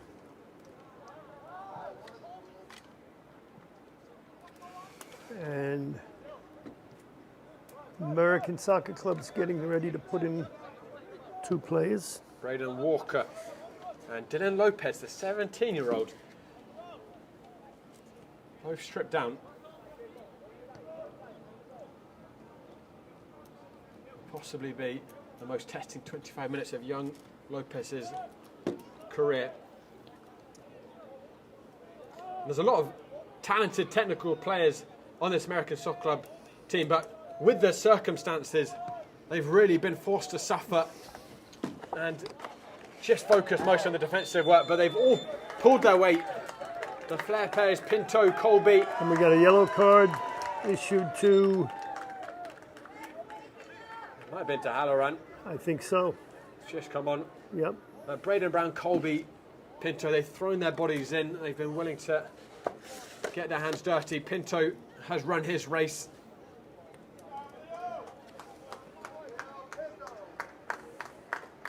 Pinto's out and Dylan's in.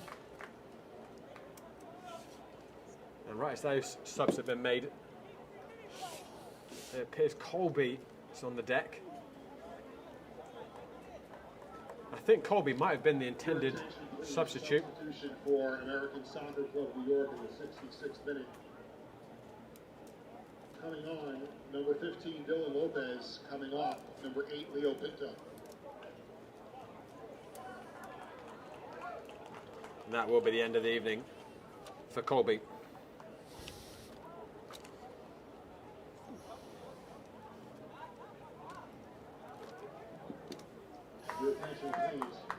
He did just about everything this team could have asked from Aidan Colby. Very isolated up front at times, with American Soccer Club being forced down to 10 men.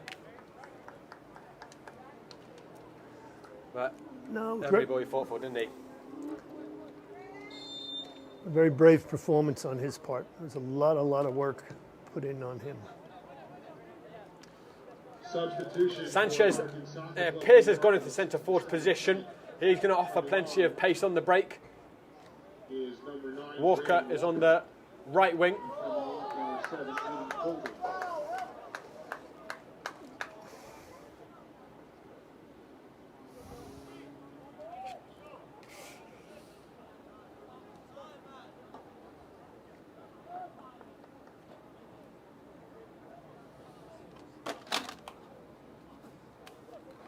Sanchez.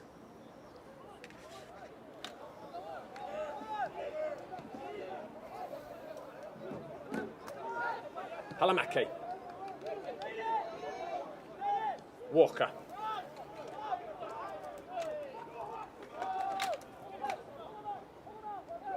That's not a ball to chase.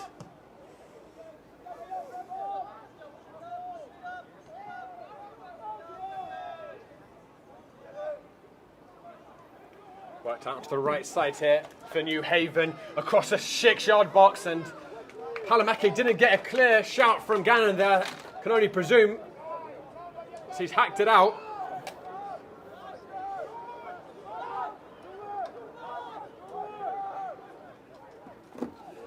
For a corner kick. Swung in. Gannon gets the hand to it. Headed back in. Gannon gathers to the delight of the home crowd. Come on, guys. He's going to get a warning. The ref's counting it off. His teammates need to move out quicker, not put him in jeopardy. He's found Braden Brown really well there. And it'll be a throw for American Soccer Club.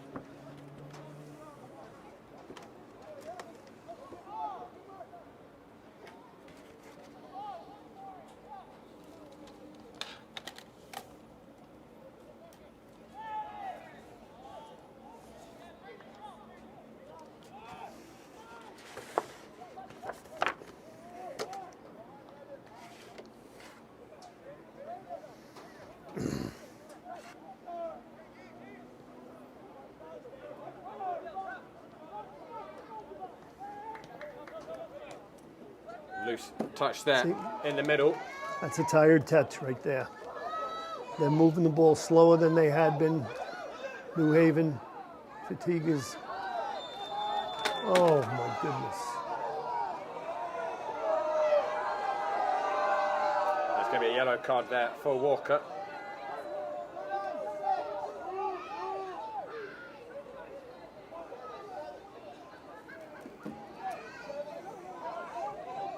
Guys, a reminder, you can vote for our Salt Athletic Goal of the Month competition. Your attention, please. The yellow card has been issued to number 9 of American Soccer Club New York. You can head to Instagram to do that at Game of Frame. Ezekiel Palamake, the Colombian centre back for American Soccer Club, one of the contenders. The winner will get a Salt Athletic air case. And another card's been dished out there. To Fitzgerald, Coach Fitzgerald just got a card.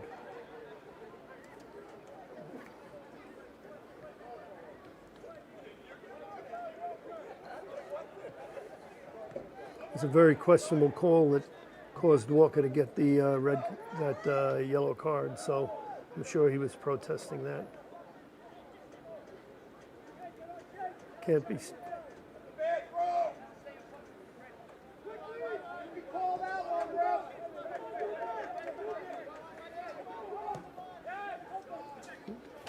Rumini's slightly too much on it for Halloran. New Haven's getting too strung out. They're too stretched out. They can't play their short passing game. Their possession game is not being as effective. They're starting to become impatient and try and get the one, you know, the home run hit, and it's not always working for them. Just about kept in by Walker, unable to clear it.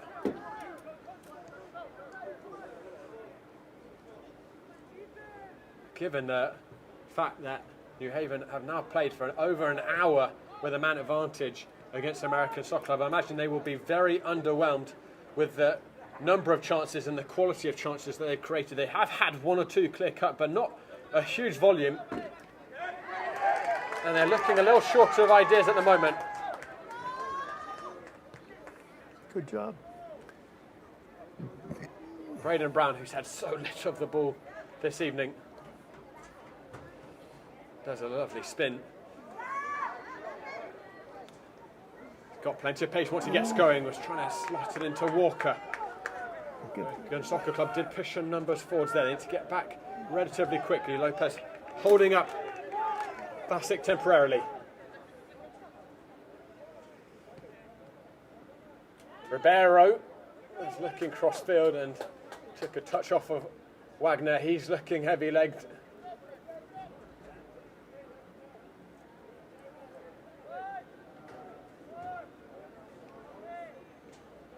I think Coach Fitzgerald has Matthias Adamak still on the bench.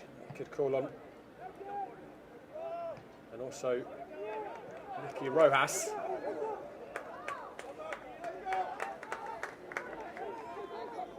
Dusan Sanchez can be very dangerous up front.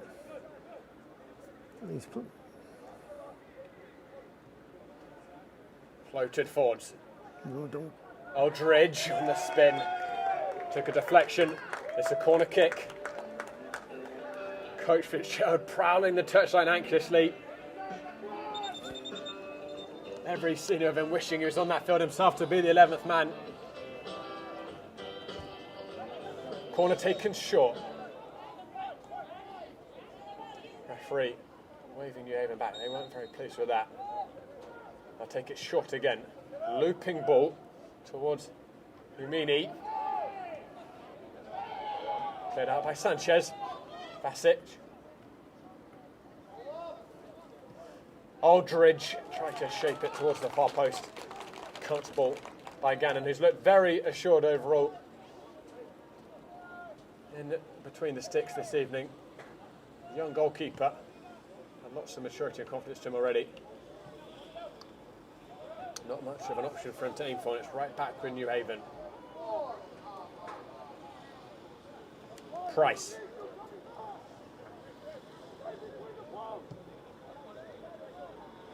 Umini.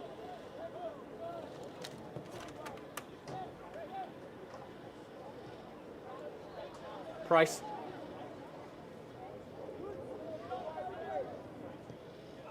Driven up, and Gannon communicating with his defence well. Halloran was never going to get to that ball. It goes out for a goal kick. And American Soccer Club are 15 minutes away from an improbable and heroic victory. But a lot can change in 15 minutes.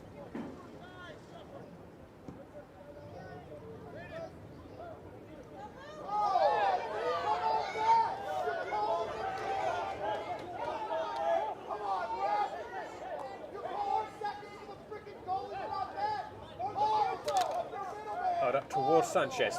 And he was second to it. Vasic. Ribeiro.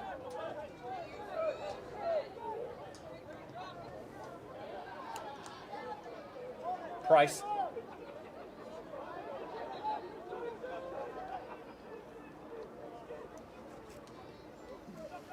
Vasic. American Soccer Club continuing that very low block. That's held. Got to get out, got to get out, got to get out. You can't go halfway. It's swung in, headed out. Player gets out to the ball, he's got to get to the ball, not get halfway. Umini back into the mixer. This time it's Wagner to meet it. Vasic. There's a little too intricate from the visitors. And Kirilenko with the clearance.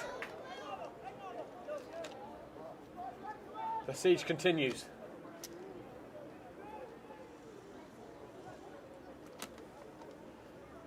Price. Braden Brown held him up so well and won the throw in two for American Soccer Club. He needs to drop the ball. Under 15 minutes on the clock.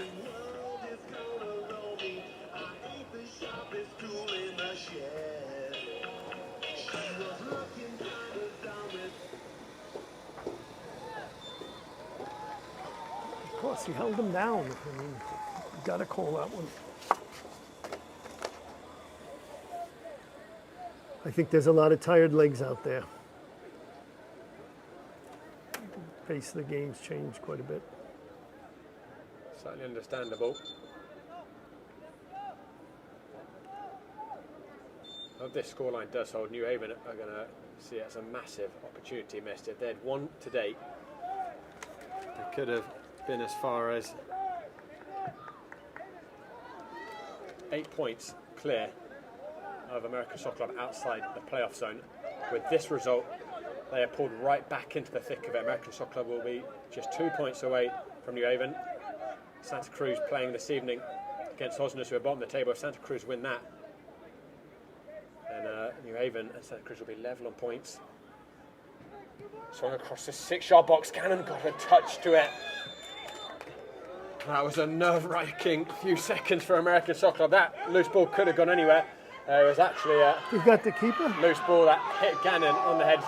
To be fair, the attacker just going for the ball there. Nothing malicious about that.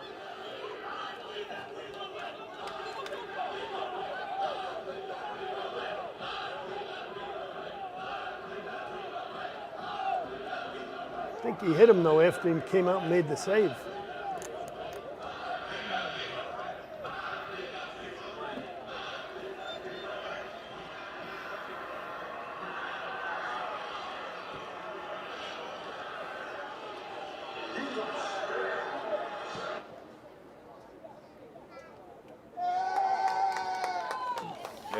able to connect with it, but only to put it out for a throw-in.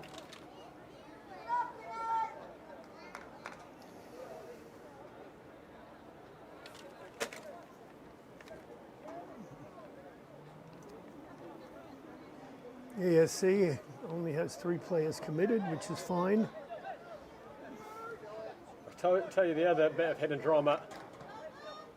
Up in the sky away from the field is the weather, because I know that the thunderstorm is coming because we've had our live streams progressively get suspended from Philadelphia and then New Jersey and now Randall's Island, Bob. So we're about 40 miles away now, this thunderstorm, which is ominously heading east. I think it's closer than that. We'll see if we can get through these 90. We're in the 80th minute right now. Sanchez holding strong.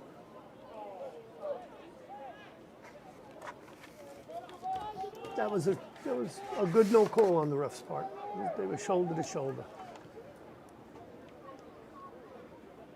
Umini. That's a wild tackle. The advantage is played. New Haven level. It's the substitute Aldridge who finally finds the breakthrough for the Connecticut side. Right on the 10-minute mark in terms of time remaining. A lucky ricochet served up Aldridge, and he seized the opportunity with both hands. And New Haven still have plenty of time to win this. It is so cruel on the 10 men who have shut out the 11 for 70 minutes. But finally their resistance is broken. Really good advantage played by the referee there, because Palamecki committed a foul on this, the penalty area. But he let the play continue. Wow. Braden Brown trying to will the fighting Tomcats forwards. Walker overloading the right side. Kirilenko, 4 blue shirts to aim for in the area. Sent in! Sanchez misjudged it! What an opportunity there for Sanchez. He was all by himself. Hooked back in. Sanchez was offside. That is a huge miss by Sanchez, who I don't think was expecting the ball to make it that far, Bob. He got it horribly wrong, didn't he? Well, I think his own player jumping in front of him looked like it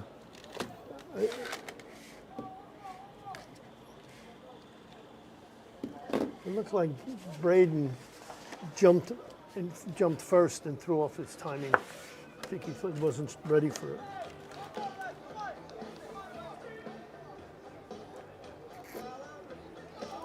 Well, certainly the reaction you'd hope for from an American Soccer Club perspective to the equaliser. Then he went right down the other end and re-established the lead.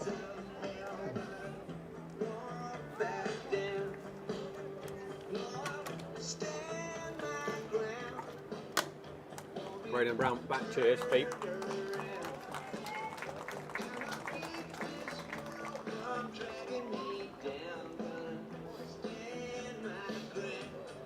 Because he saw the trainer, he is going to have to leave the field, which will put American Soccer Club down to 9 for a brief period. Coach Fitzgerald still has 2 subs he can call on.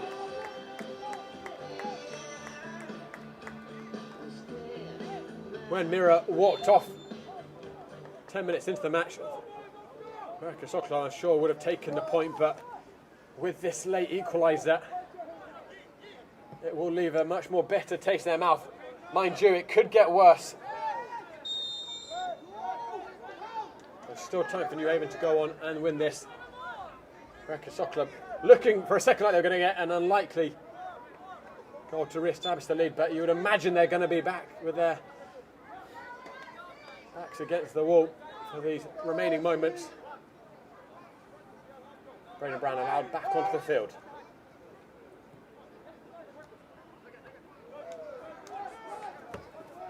Vasic crafting it out wide to Taleb, watched by Wagner. Braden Brown didn't have the legs to keep the ball in the field of play, booted it out instead.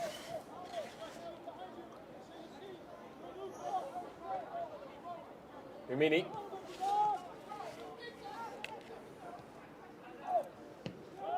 The through ball by Bermudez not paying off.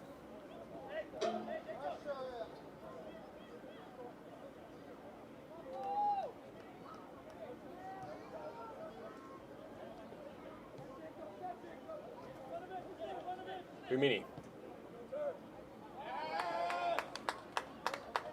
Wasn't able to get on the end of that ball, and it goes straight out for a goal kick.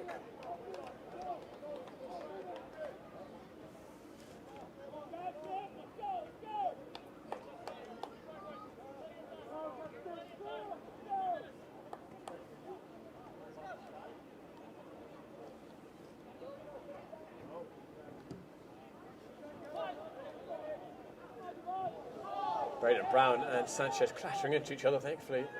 Neither looking too much for work, going straight back to their feet.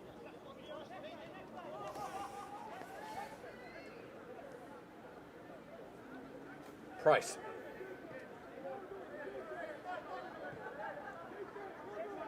Umini.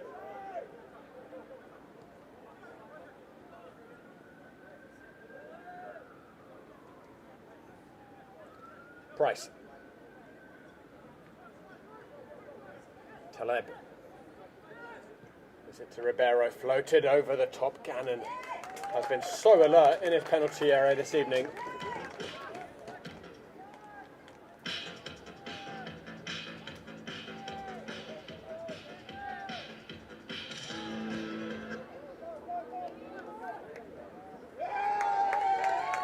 Misjudged by Price, and it will be a throw for American Soccer Club. Dark clouds are just beginning to emerge over the field.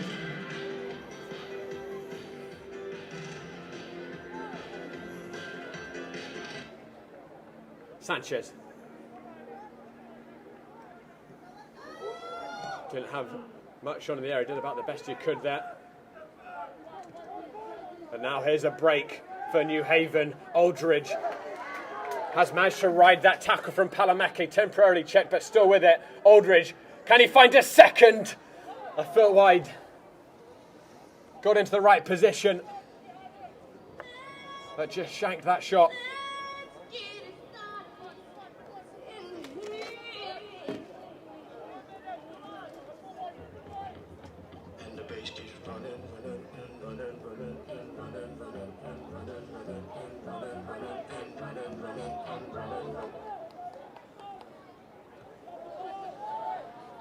Sanchez. He gets that second ball. Come on. Give it then. Back to Kirilenko. Oh, they're back to Gannon.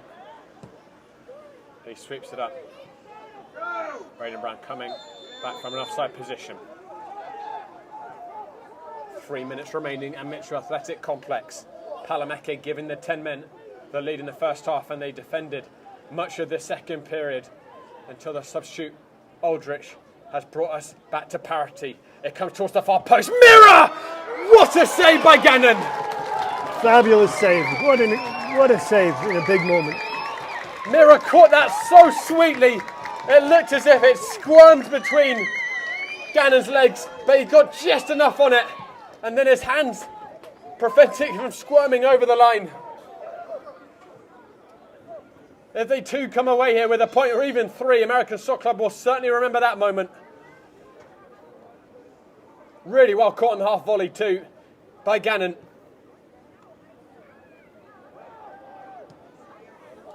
Wagner hoofs it forwards. He's in. Just Sanchez staying for American Soccer Club. Umini. Halloran, the wind is picking up here as the storm approaches. Can American Soccer Club weather the storm on the field for these dying moments? They have a man down. It's one of the attacking players. I think Sanchez as it's driven in. Oh, it's splendid! Right as the storm blows in. New Haven strike at the death. Wonderful goal. Wonderful turn and hit. Got to give credit. It's a fabulous strike to surely win it at the death. And just in the nick of time. I would imagine we might have play suspended here. I think we are. The referee's going to blow it with the final kick. Possibly of the evening, at least before we have this interval. New Haven spectacularly find a certain winner. And in all that excitement, Bob, I didn't actually see.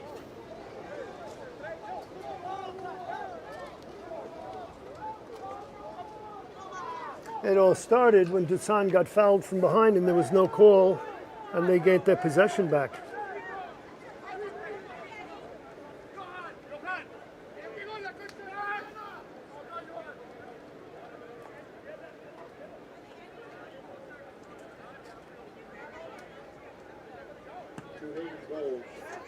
New Haven goal was scored by number 12, Johan Bermudez. Well, it's the substitute Johan Bermudez who struck again. Guys, we'll be back shortly.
the shot. Kamage with the top of the corner. Untouchable. Kamage ties this one up for Lone Star. They go short. Vizcaíno. Etienne volley. Fantastic. Etienne makes it look so easy. Volleying from the edge of the box over the outstretched hand of Andrade. Sousa. Kamara, good move. Can he set himself up? Cuts it back. Kamara! What a dribble! And then the goal. It's 2-0 Ironbound. They put it away with 3 minutes to go. It's a debut goal for Seydou Kamara in the NPSL Premier. Last next to match. Ibarra. Trivela! What a shot! Unbelievable. Trivela from Ibarra. As we wait for the referee to blow a whistle. Both fake. Marty takes the shot, curls it in, back of the net! Marty with a free kick late on! Love City back with the lead!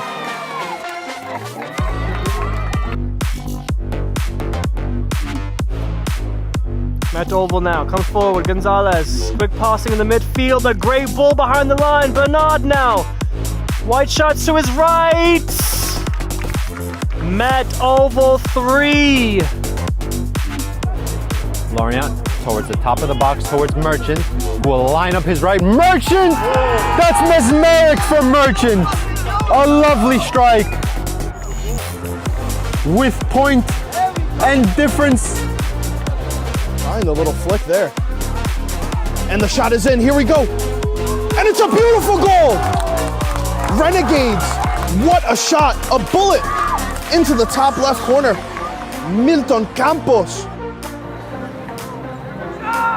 Palameke, oh my word! Stunning!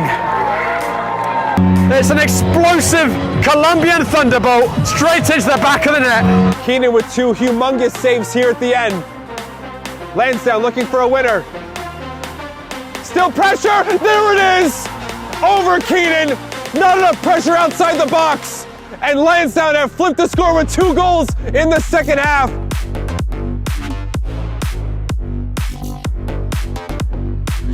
His pass just as loose. That was a bit more tight there from Cruz. Lozano can come the other way. He did really well to get past that back line. He can square or take the shots. Game tied. The recover. Gonna give it to Daya. Daya scored, able to get that one in.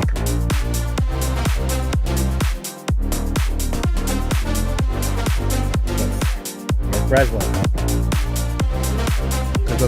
At the goal. Oh, goal from Breslin! Unbelievable from his own half.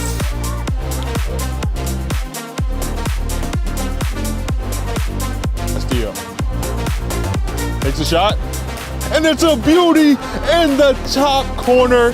Nestles in, and he points. He knows what he just did was something you only dream of.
From soccer fields across the USA to the legendary stadiums of Spain and Portugal, for 40 years, Petrobax has been the go-to expert for group travel to Spain and Portugal.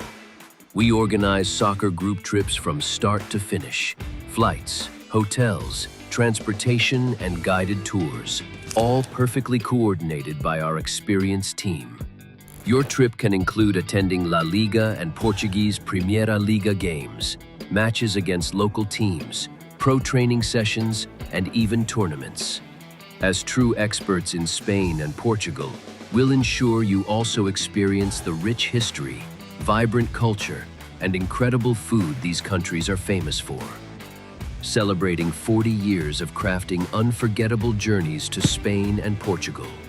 Petrobax, your team, your passion, your trip to Spain and Portugal starts here. My name is Austin Brummett. I'm a men's soccer player at San Diego State University and I play forward. The Salt Air Case helps block odor from my cleats when I'm driving in my car or when I'm keeping my cleats inside my house so I don't have to worry about it stinking up my room. It helps me keep track of my cleats and my shin guards so I know that they're together and I don't have to worry about tracking them down or losing them or stressing out about where they are. I would definitely rock this, walking to the games, walking around to my trainings. And it's super helpful for travel. When I travel in the airport to go to away games, it's not going to stink up my backpack or stink up the plane where I'm sitting. Magnetic strip on the top is super easy to open to take my cleats out and to put my cleats back in. I think it's an essential part of my outfit for soccer and it helps keep all my stuff organized and stink-free.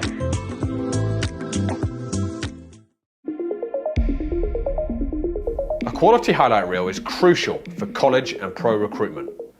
A lot of services offer generic solutions, but at Game & Frame we know every player is unique and needs a personalised approach to win over coaches.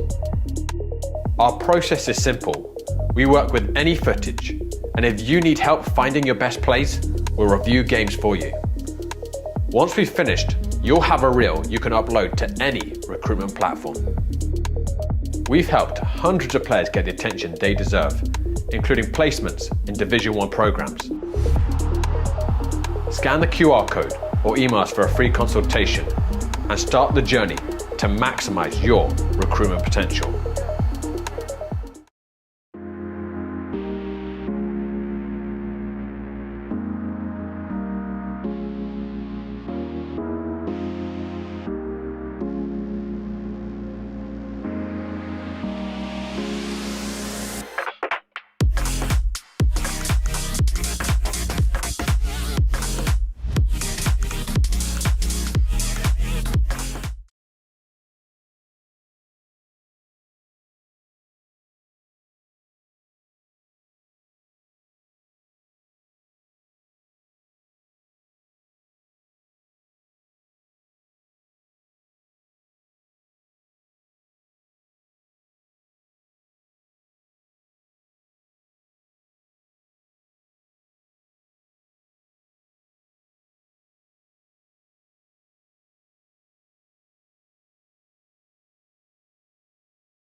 Hello everyone, thanks for your patience. It's been a conference I've been hearing between the clubs and the referees, and also with the league on the phone, trying to decide what to do. They would like to, American Soccer Club would certainly like to play the final 5 minutes after that splendid goal by Bermudez. But it does appear as if these storm clouds, even though it's not raining that intensely at the moment, we're right on the edge of a really big storm cloud that has affected everyone from Philadelphia to here. And I know that because our live streams in Philadelphia are just kicking off again now after about an hour delay. So it does look okay to play right now, but I think the trouble is we're just too close on the edge of the storm. And every time there's a lightning flash, there's going to be another 20-minute delay. So we are in a holding pattern at the moment as the league officials and referees and teams decide what they're going to do about whether the final few minutes of the game will be played, or if either be played another day, or if the result will just be called final. As soon as we get information, we will update everyone. Thanks for your patience, everyone.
Hello everyone, welcome back to Mitchell Athletic Complex. As you can see, the players have made their way back onto the field. Well, Montgomery, you've been reliably told we've got about 40 seconds of normal time remaining and then 5 minutes of stoppage time. So 48 seconds left in regulation was what they said, and then they will play 5 minutes of extra time. They'll take supposedly 10-minute warm-up, and then they'll be on. So we've got about 10 minutes, ladies and gentlemen. And we are definitely skirting right on the edge of this storm system. So hopefully it holds out. We need to hold out for about 15 minutes.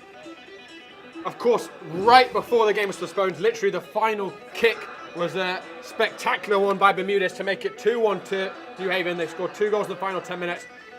American Soccer Club may be down to 10 men, but there's nothing left for them to lose now.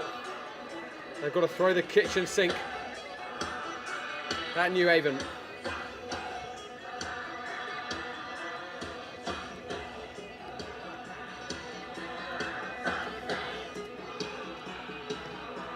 rain is still coming down fairly hard, but the wind has dropped off a bit.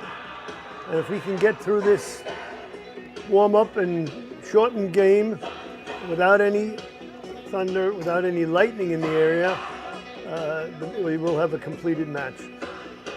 Our PA system certainly isn't giving us good omens with the music choice. Thunder literally undertoning as you speak, Bob. No thunder, please. Well, it's been a captivating watch. American Soccer Club down to 10 men. Jose Mejia sent off after 10 minutes. It feels a long time ago now. It was in fact about 3 hours ago exactly. But American Soccer Club somehow found the goal. Halamake with a massive leap midway through the first half.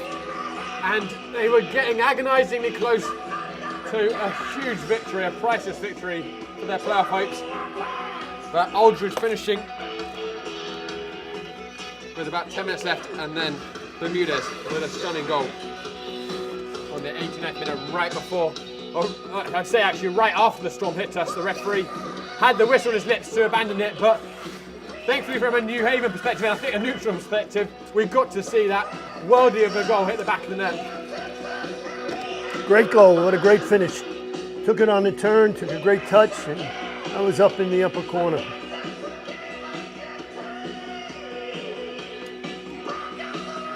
I just wonder here, Bob, if Coach Fitzgerald will make his final 2 changes. He's got Adamak stripped down,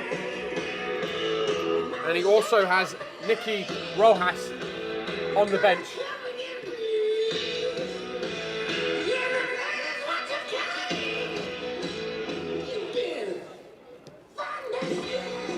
They're both actively warming up, so perhaps they will come up.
Well, a huge score update from Santa Cruz.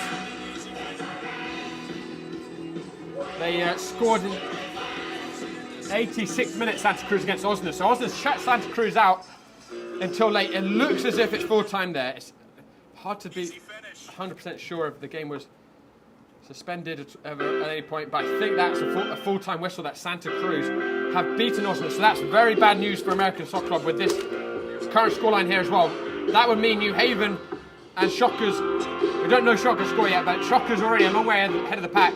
But at the very least, New Haven and Shockers on 12 points. Santa Cruz now on 9, and American Soccer Club on 4. So that'll be a 5-point gap between American Soccer Club and the playoffs with 5 games remaining. The only comfort you can take from that from American Soccer Club fans' perspective is they play Santa Cruz next at home. If they beat them, then things are back on, and then play Osners. And then they face Shockers, Santa Cruz and Osners on the road. But they would need to be getting a lot of points from those remaining games.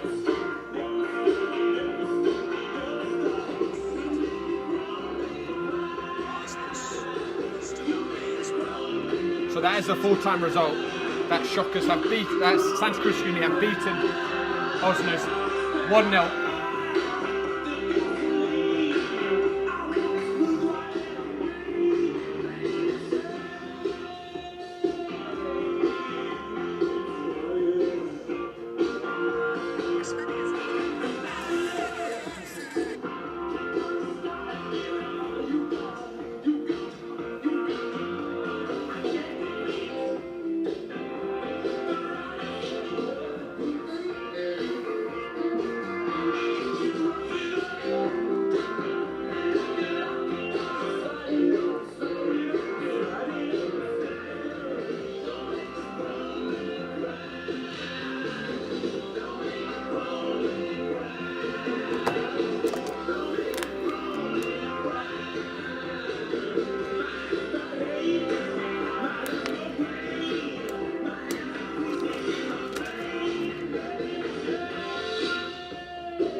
We're about to kick off here, ladies and gentlemen.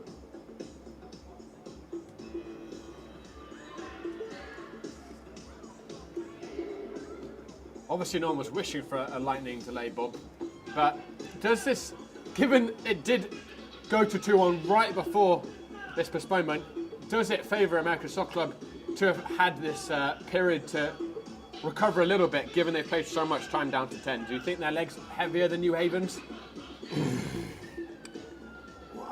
Not necessarily, because when you have the ball and you're keeping it and you have to move, they're more in two blocks. So the American Soccer Club is in a fixed position, just holding a fort, and their movement is not as great distance-wise. So depends on the guys that they brought in and who's the fit players. 13 is Sean is in. Well, off. 5 and something minutes remaining here for American Soccer Club, the 10 men of American Soccer Club, to salvage a point. They've led for so much of the evening, but now they've just got to throw the kitchen sink at it. Palameke has gone into that front line. Dylan Lopez, the teenager, who's clear by mirror. They never started the clock, so the referee's keeping it. Yeah, and we have the clock up, obviously, on our broadcast. Here comes Mira. New Haven would love a third just to take the nerves off of the contest. Gannon hammers it forwards. Palameke couldn't hold it up. Hoofed out by Humini.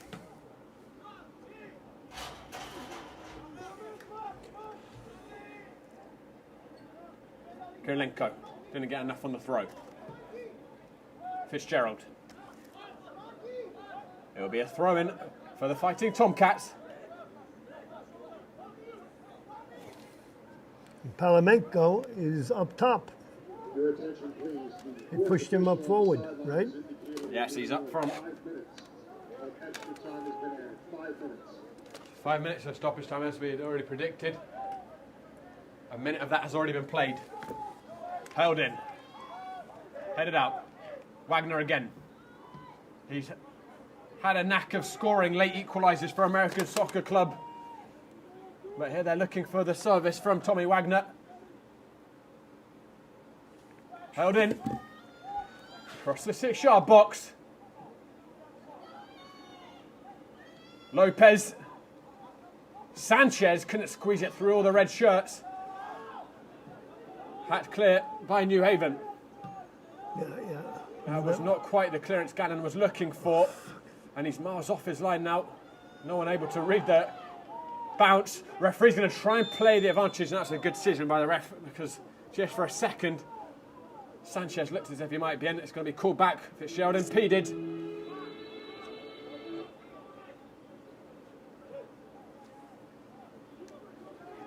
Can the Fighting Tomcats find a way? Kirilenko floats it in. Headed on by Palamecki, but not nearly enough power on it. Not enough on the cross for him to really redirect it.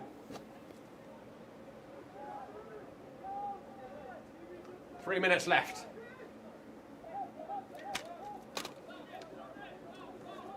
Humeni. Ball skipping across that wet turf. Gannon did enough. Rain is coming down with a lot of intensity again. It's really loose at the back from Wagner. New Haven unable to capitalise and put the nail in the coffin. Big header by Humeni beating Palamecki in the duel. Not many players can do that. Palamecki. New Haven again meeting the threat. Over the top. Braden Brown. Unable to get on the end of it. For the almost entire contest, American Soccer Club have been on the back foot, but the roles reversed with the scoreline now in these dying embers of the game. Wagner hoofs it back where it came from. Palamecki throwing his weight around. Short ball by Sanchez. Fitzgerald helps it on. Humeni, New Haven just need to contain this game, but they haven't done it there. Kirilenko. That's a useful looking ball. Really well dealt with by Price. Yep, very good. Great composure. 4 of the allotted 5 additional minutes have been played.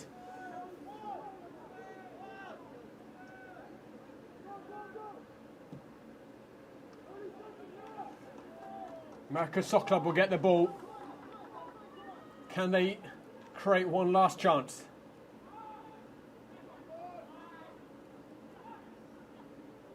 Brought away smartly. And New Haven are getting it down the other end. Mirror, it's an overload. Mirror onto his right foot. That was selfish. He had an option in the middle. Didn't pick his head up. It will probably be academic in terms of its meaning.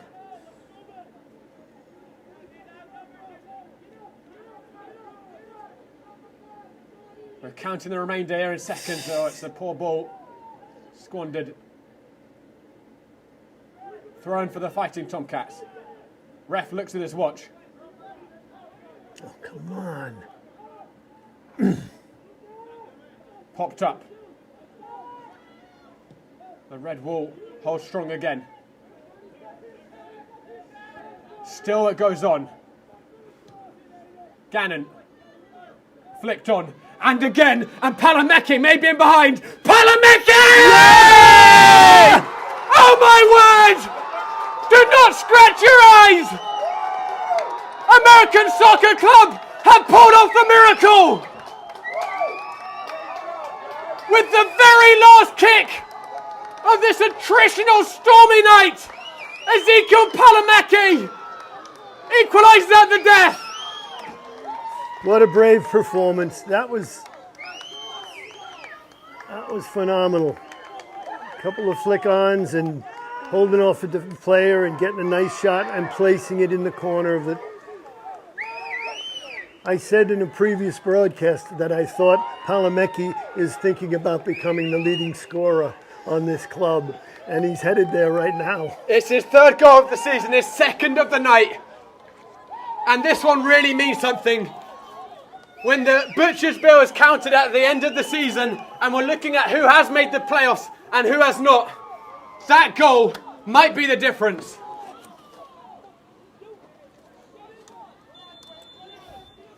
And now all eyes on how much longer we got here, Bob. It was the last kick of the game.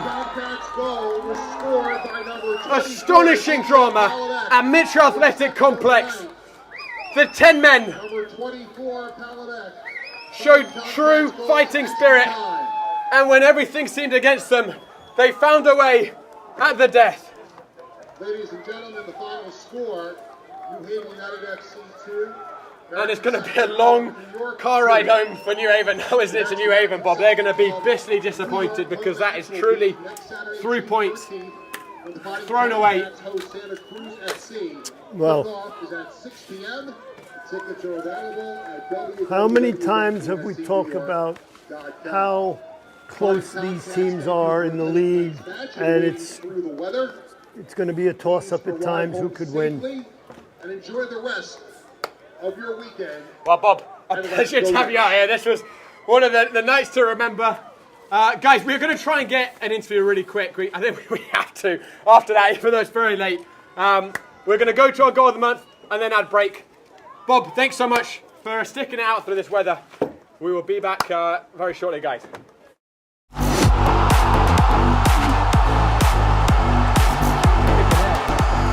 Looks to be the one to set the poise. He takes a shot.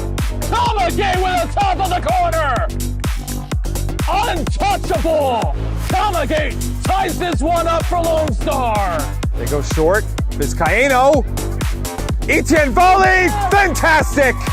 Etienne makes it look so easy. Volleying from the edge of the box over the outstretched hand of Andrade. Sousa. Kamara, good move. Can he set himself up? Cuts it back. Kamara! What a dribble! And then the goal. It's 2-0 Iron Bound. They put it away with 3 minutes to go. It's a debut goal for Seydou Kamara in the NPSL Premier. Last next to the match, Ibarra. Trivella! What a shot! Unbelievable. Trivella from Ibarra. As we wait for the referee to blow her whistle. Both fake. Marty takes the shot, curls it in, back of the net! Marty with a free kick late on! Love City back with the lead!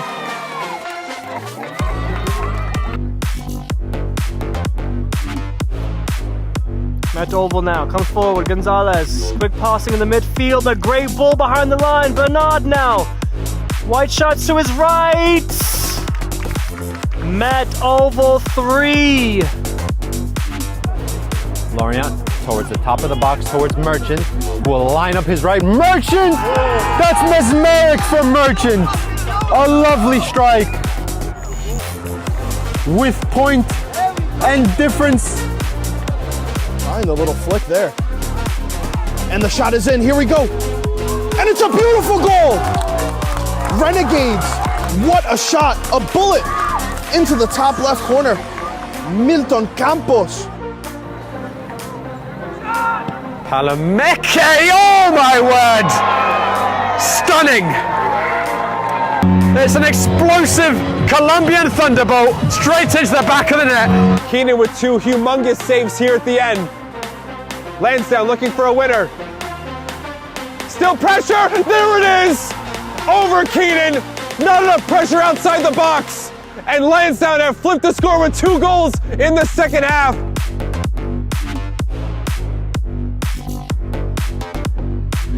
His pass just as loose. That was a bit more tight there from Cruz. Lozano can come the other way. He did really well to get past that back line. He can square or take the shots. Game tied. To recover. Gonna give it to Daya. Daya scored, able to get that one in.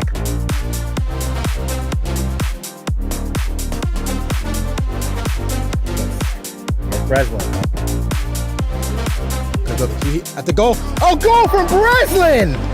Unbelievable from his own half.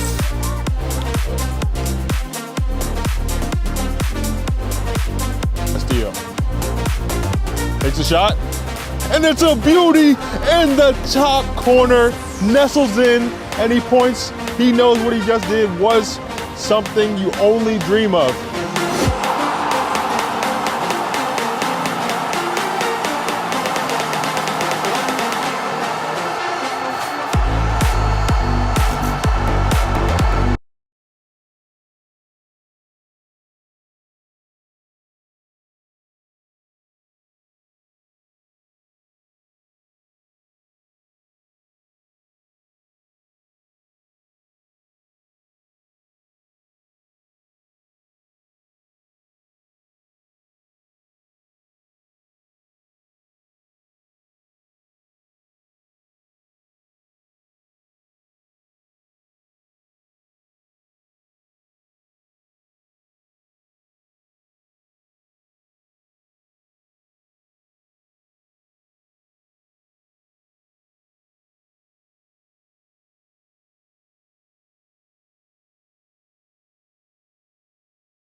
From soccer fields across the USA to the legendary stadiums of Spain and Portugal, for 40 years, Petrobax has been the go-to expert for group travel to Spain and Portugal.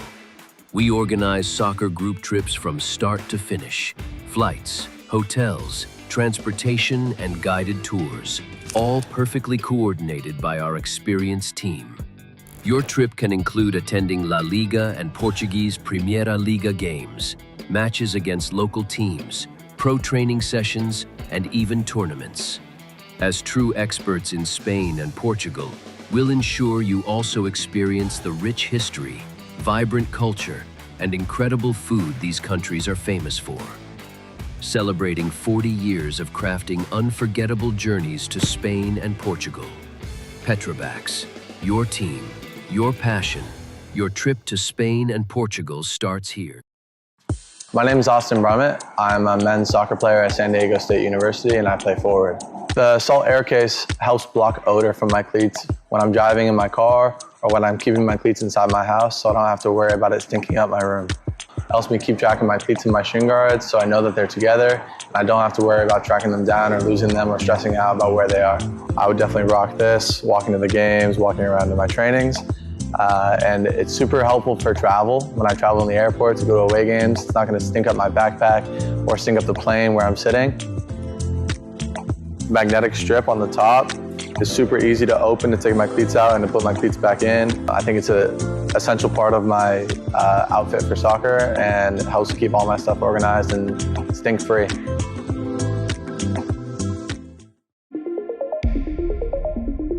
A quality highlight reel is crucial for college and pro recruitment. A lot of services offer generic solutions, but at Game & Frame we know every player is unique and needs a personalised approach to win over coaches. Our process is simple. We work with any footage, and if you need help finding your best plays, we'll review games for you. Once we've finished, you'll have a reel you can upload to any recruitment platform. We've helped hundreds of players get the attention they deserve, including placements in Division. Hello everyone, welcome back to a very soggy Mitchell field under the bleachers. I'm with the miraculous late goal scorer, Ezekiel Palamake, and Diego's going to be kindly translating. Ezekiel, describe the feelings when that ball hit the back of the net. No, bien, me sentí bien. Aparte, me siento bien cuando ayudo al equipo. Ayudar a mi equipo es un partido difícil, luchado, que al final logramos un punto y esperamos seguir sumando. He felt good. He was happy that he was able to help the team out during a rough night playing out. It was an extremely difficult night for you guys, with the weather and then obviously down to 10 men after 10 minutes. It looked as if you had probably done enough when you got into those final 10 minutes. You were 1-0 up, you were relatively holding them out. How much of a hammer blow was it, those two goals? And then what was the team talk that Coach Fitzgerald gave you guys when you were in the changing room waiting to come back out? Sí, creo que hay que rescatar el esfuerzo de cada compañero, cada jugador. El rival juega bien. Nosotros hoy, lastimosamente, perdimos jugador a temprano, donde dentro de la cancha no puede dar ventaja. La dimos hoy. Los anteriores partidos estábamos acostumbrados a jugar. Hoy el partido no se prestó para jugar, pero creo que el equipo se defendió hasta por momentos bien. Lastimosamente llegaron 2 goles que no los esperábamos. Pero bueno, aquí estamos. We had to rescue each other. After the 2 goals, it was hard, but we knew that we had to do something about it. The other team played well, they defended well, and they attacked well. Giving props to that. But at the end of the day, we have to respond and react. And given the conditions, giving the 2 goals that they scored during the game, it was tough, but we all got together. We had to play differently than we always play. We like to play moving the ball, passing each other, but today, given the conditions, given the opportunity, we had to do something different. It was, as you described, every single challenge possible imaginable for you guys tonight. At this midway point in the season, you've managed to rescue a miraculous point, and you fought through this really tough evening. How important is this for the club's mindset going into the second half of the season? Sí, es importante porque nos ayuda primero a sumar en la tabla y aparte pues nos ayuda a tomarnos confianza. El jueves es un partido difícil también, que hay que afrontarlo. No es lo mismo afrontar un partido desde un empate que desde una pérdida. Entonces hay que sumar porque al final de temporada lo que vale son los puntos. Hoy pudimos sumar un punto que al final de la temporada es importante. Por un punto te quedas afuera. Today, we're happy to get a point that helps us, climb the table at least a little bit. A tie is better than a loss, and a tie is, better to move on from rather than a loss. Given the games we play in the future and coming towards the end of the season, it's going to get tough. It's going to get tougher, and these are the points that are most important during those times. Ezekiel, thanks very much for making the time to talk with us. Thank you for giving us some moments to remember tonight, and hope you can get dry and get some rest. Okay, thank you very much. Thank you. Take care. Gracias. All right. Josh, still good? Still got a green light? Let's, Coach Fitzgerald. I'm not from up north in England, so you can understand me. I've got a London accent. Coach Fitzgerald is finally returning to earth after what an incredible roller coaster ride that was strung out across 3 hours. Firstly, just how many different emotions have you felt this evening? A tremendous amount. I mean, the pride is probably the biggest one, I have to say. Said to the boys before we even came out, for the last 6 minutes after the lightning delay, I told them, look, I'm going to give you the same. I'm going to tell you exactly what I would say if the game ended, is exactly how proud of you I am, because they stuck out, they stayed together, they followed the plan, they trusted the process, they worked for each other. And I mean, a lot of them just worked beyond themselves tonight. Going down a man 12th minute really hurt us. Some teams could have been crushed. These boys just refused. What was the instructions to your team when they did go down so early? Yeah, so then what we did was we went to a 4-3-2 just to try to keep a little bit of pressure on their back line, because we felt that we can get by there, especially their center backs. It wasn't really happening for us, so then we dropped to a 4-4-1. And by doing that, we had some players playing in foreign positions where they usually don't play. But I thought that they handled it well. They also didn't panic. They didn't try to rush. And even being down, I felt that they kept a good mindset. There was one time when we had there was an injury on the field. Called the boys over to the side. They were getting a drink. We got them together and reminded them, look, we're down a man. We're not down a goal. So let's make sure that we refocus. And, they understand it. They understand it. When that second New Haven goal went in, it was almost like a movie. The wind came, it was like heralding something bad's going to happen. Everything was blowing around, and a second later it goes in.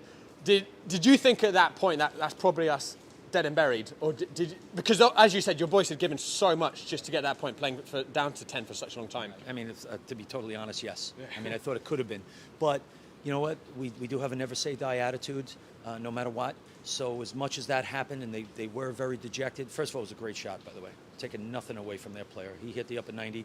Our goalkeeper had no chance for it, and taking nothing away from him either. But that really takes it out of you, right? So, and you can let it go. And then the break itself probably actually helped us, because we got to reset, we got to go back, they got to get it out of their system a little bit, we got to talk, and then we obviously were able to stop them and do a chalk talk about how we were going to play at the end, and they were all in. It was a true Hail Mary goal. That was literally the last kick. I mean, it reminded me of Tottenham against Ajax in the Champions League way back. A hoof back and some really good flick-ons, and Ezekiel with a very composed finish, to be fair, at the end. Yeah, absolutely. Now his head's going to be even bigger. It's going to be tough to center back. He thinks that he's a goal scorer. He's your level top scorer now, isn't he? Yeah, well, he's tied with it, but he scored that free kick that time that you saw. So, no, he's a special player because of where he's been and his experience, and he can bring something extra. As big as he is, he knows how to move his body. He knows what positions to get into, and he's extremely passionate. He doesn't care whether it's in training or whether it's a game like this. He is extremely passionate, and he brings that, and it shows the younger guys a lot. And I'm not sure if you're aware of the other results tonight. We don't know the shockers one, but we know Santa Cruz did beat Osna's 1-0. They did. Which is obviously, potentially, if you guys lost this game, it's going to be a really, really big gap. You've kept the gap within 4 points of Santa Cruz. You're going to play them, obviously, next weekend. Last season, you missed out on playoffs by really thin margins. It came down to final few minutes. Do you think this is a moment where you might look back after 10 games, and it was moments like these where we lost out a year ago, where we've managed to capitalise, and that's the difference if you make the playoffs? Yeah, I think so. I mean, this is obviously something to build on. The boys feel good about it. They know, they trust themselves even more. Listen, they trust themselves walking into that last 6 minutes. If you were lucky as I am to hear them talk in their own team talk, they were very positive about it, and they took the attitude, look, let's just leave it all out there, right? We don't have to, there's nothing to worry about. If it's 2-1 or 3-1, it doesn't change the result, right? So because of that, they were able to carry that, but I think that's a positive attitude that you can also carry when things are going your way, right? How does this help the squad now, midway through the season, to have this miraculous draw? Yeah, well, what really would have helped us was the win, right? If we could hold on. Again, playing a man down, we held them to the 80th minute. But we had to absorb the pressure. We couldn't go after it. So it would have been so much better, obviously, to win the game. But the draw itself, not only because of, I think, what it does for us emotionally, but also that point is extremely important, because to get no points out of today really would have put us in a bad spot for the second half of the season. Finally, you've been involved in football for decades and decades. You've probably scored plenty of goals in your play. You've seen so many on the touchline. Where does this rank in all-time moments of goals you've seen go in for you? It's totally up there, Josh. I mean, this is just because of the way that it played out, and like you said, the dramatic last moment. We were up against it. You know, the referees and the commissioner was saying maybe we're just going to abandon it because it looks like the Lightning's not going to go away. You know, I mean, I don't blame them, but all of a sudden, our trainer's like, hold on, the Lightning is going away. So all the emotions that went into it was, yeah, this has got to be up there. This is one of the top 5 for sure. Definitely one of the most memorable moments we've streamed in 6 years. So, yeah, we really appreciate if you guys bring us down there. And, we'll see you next weekend. All right, thanks. All right. Thank you. Thanks so much, John. Get dry.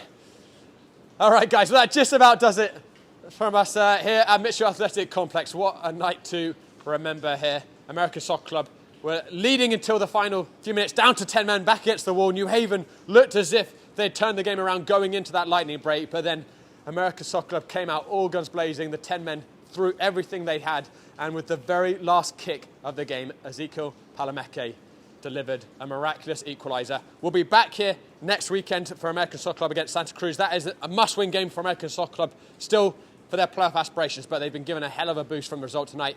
A reminder, tomorrow we're going to have the Pansipper and Freedoms against Hoboken. It's 10 o'clock right now, so I'm not going to bother to say how many hours, but 5 o'clock tomorrow afternoon. It's going to maybe equal tonight's drama. That's a big statement, but it's going to be a fantastic game, APSL Metro final. And obviously next weekend we'll be back with American Soccer Club against Santa Cruz.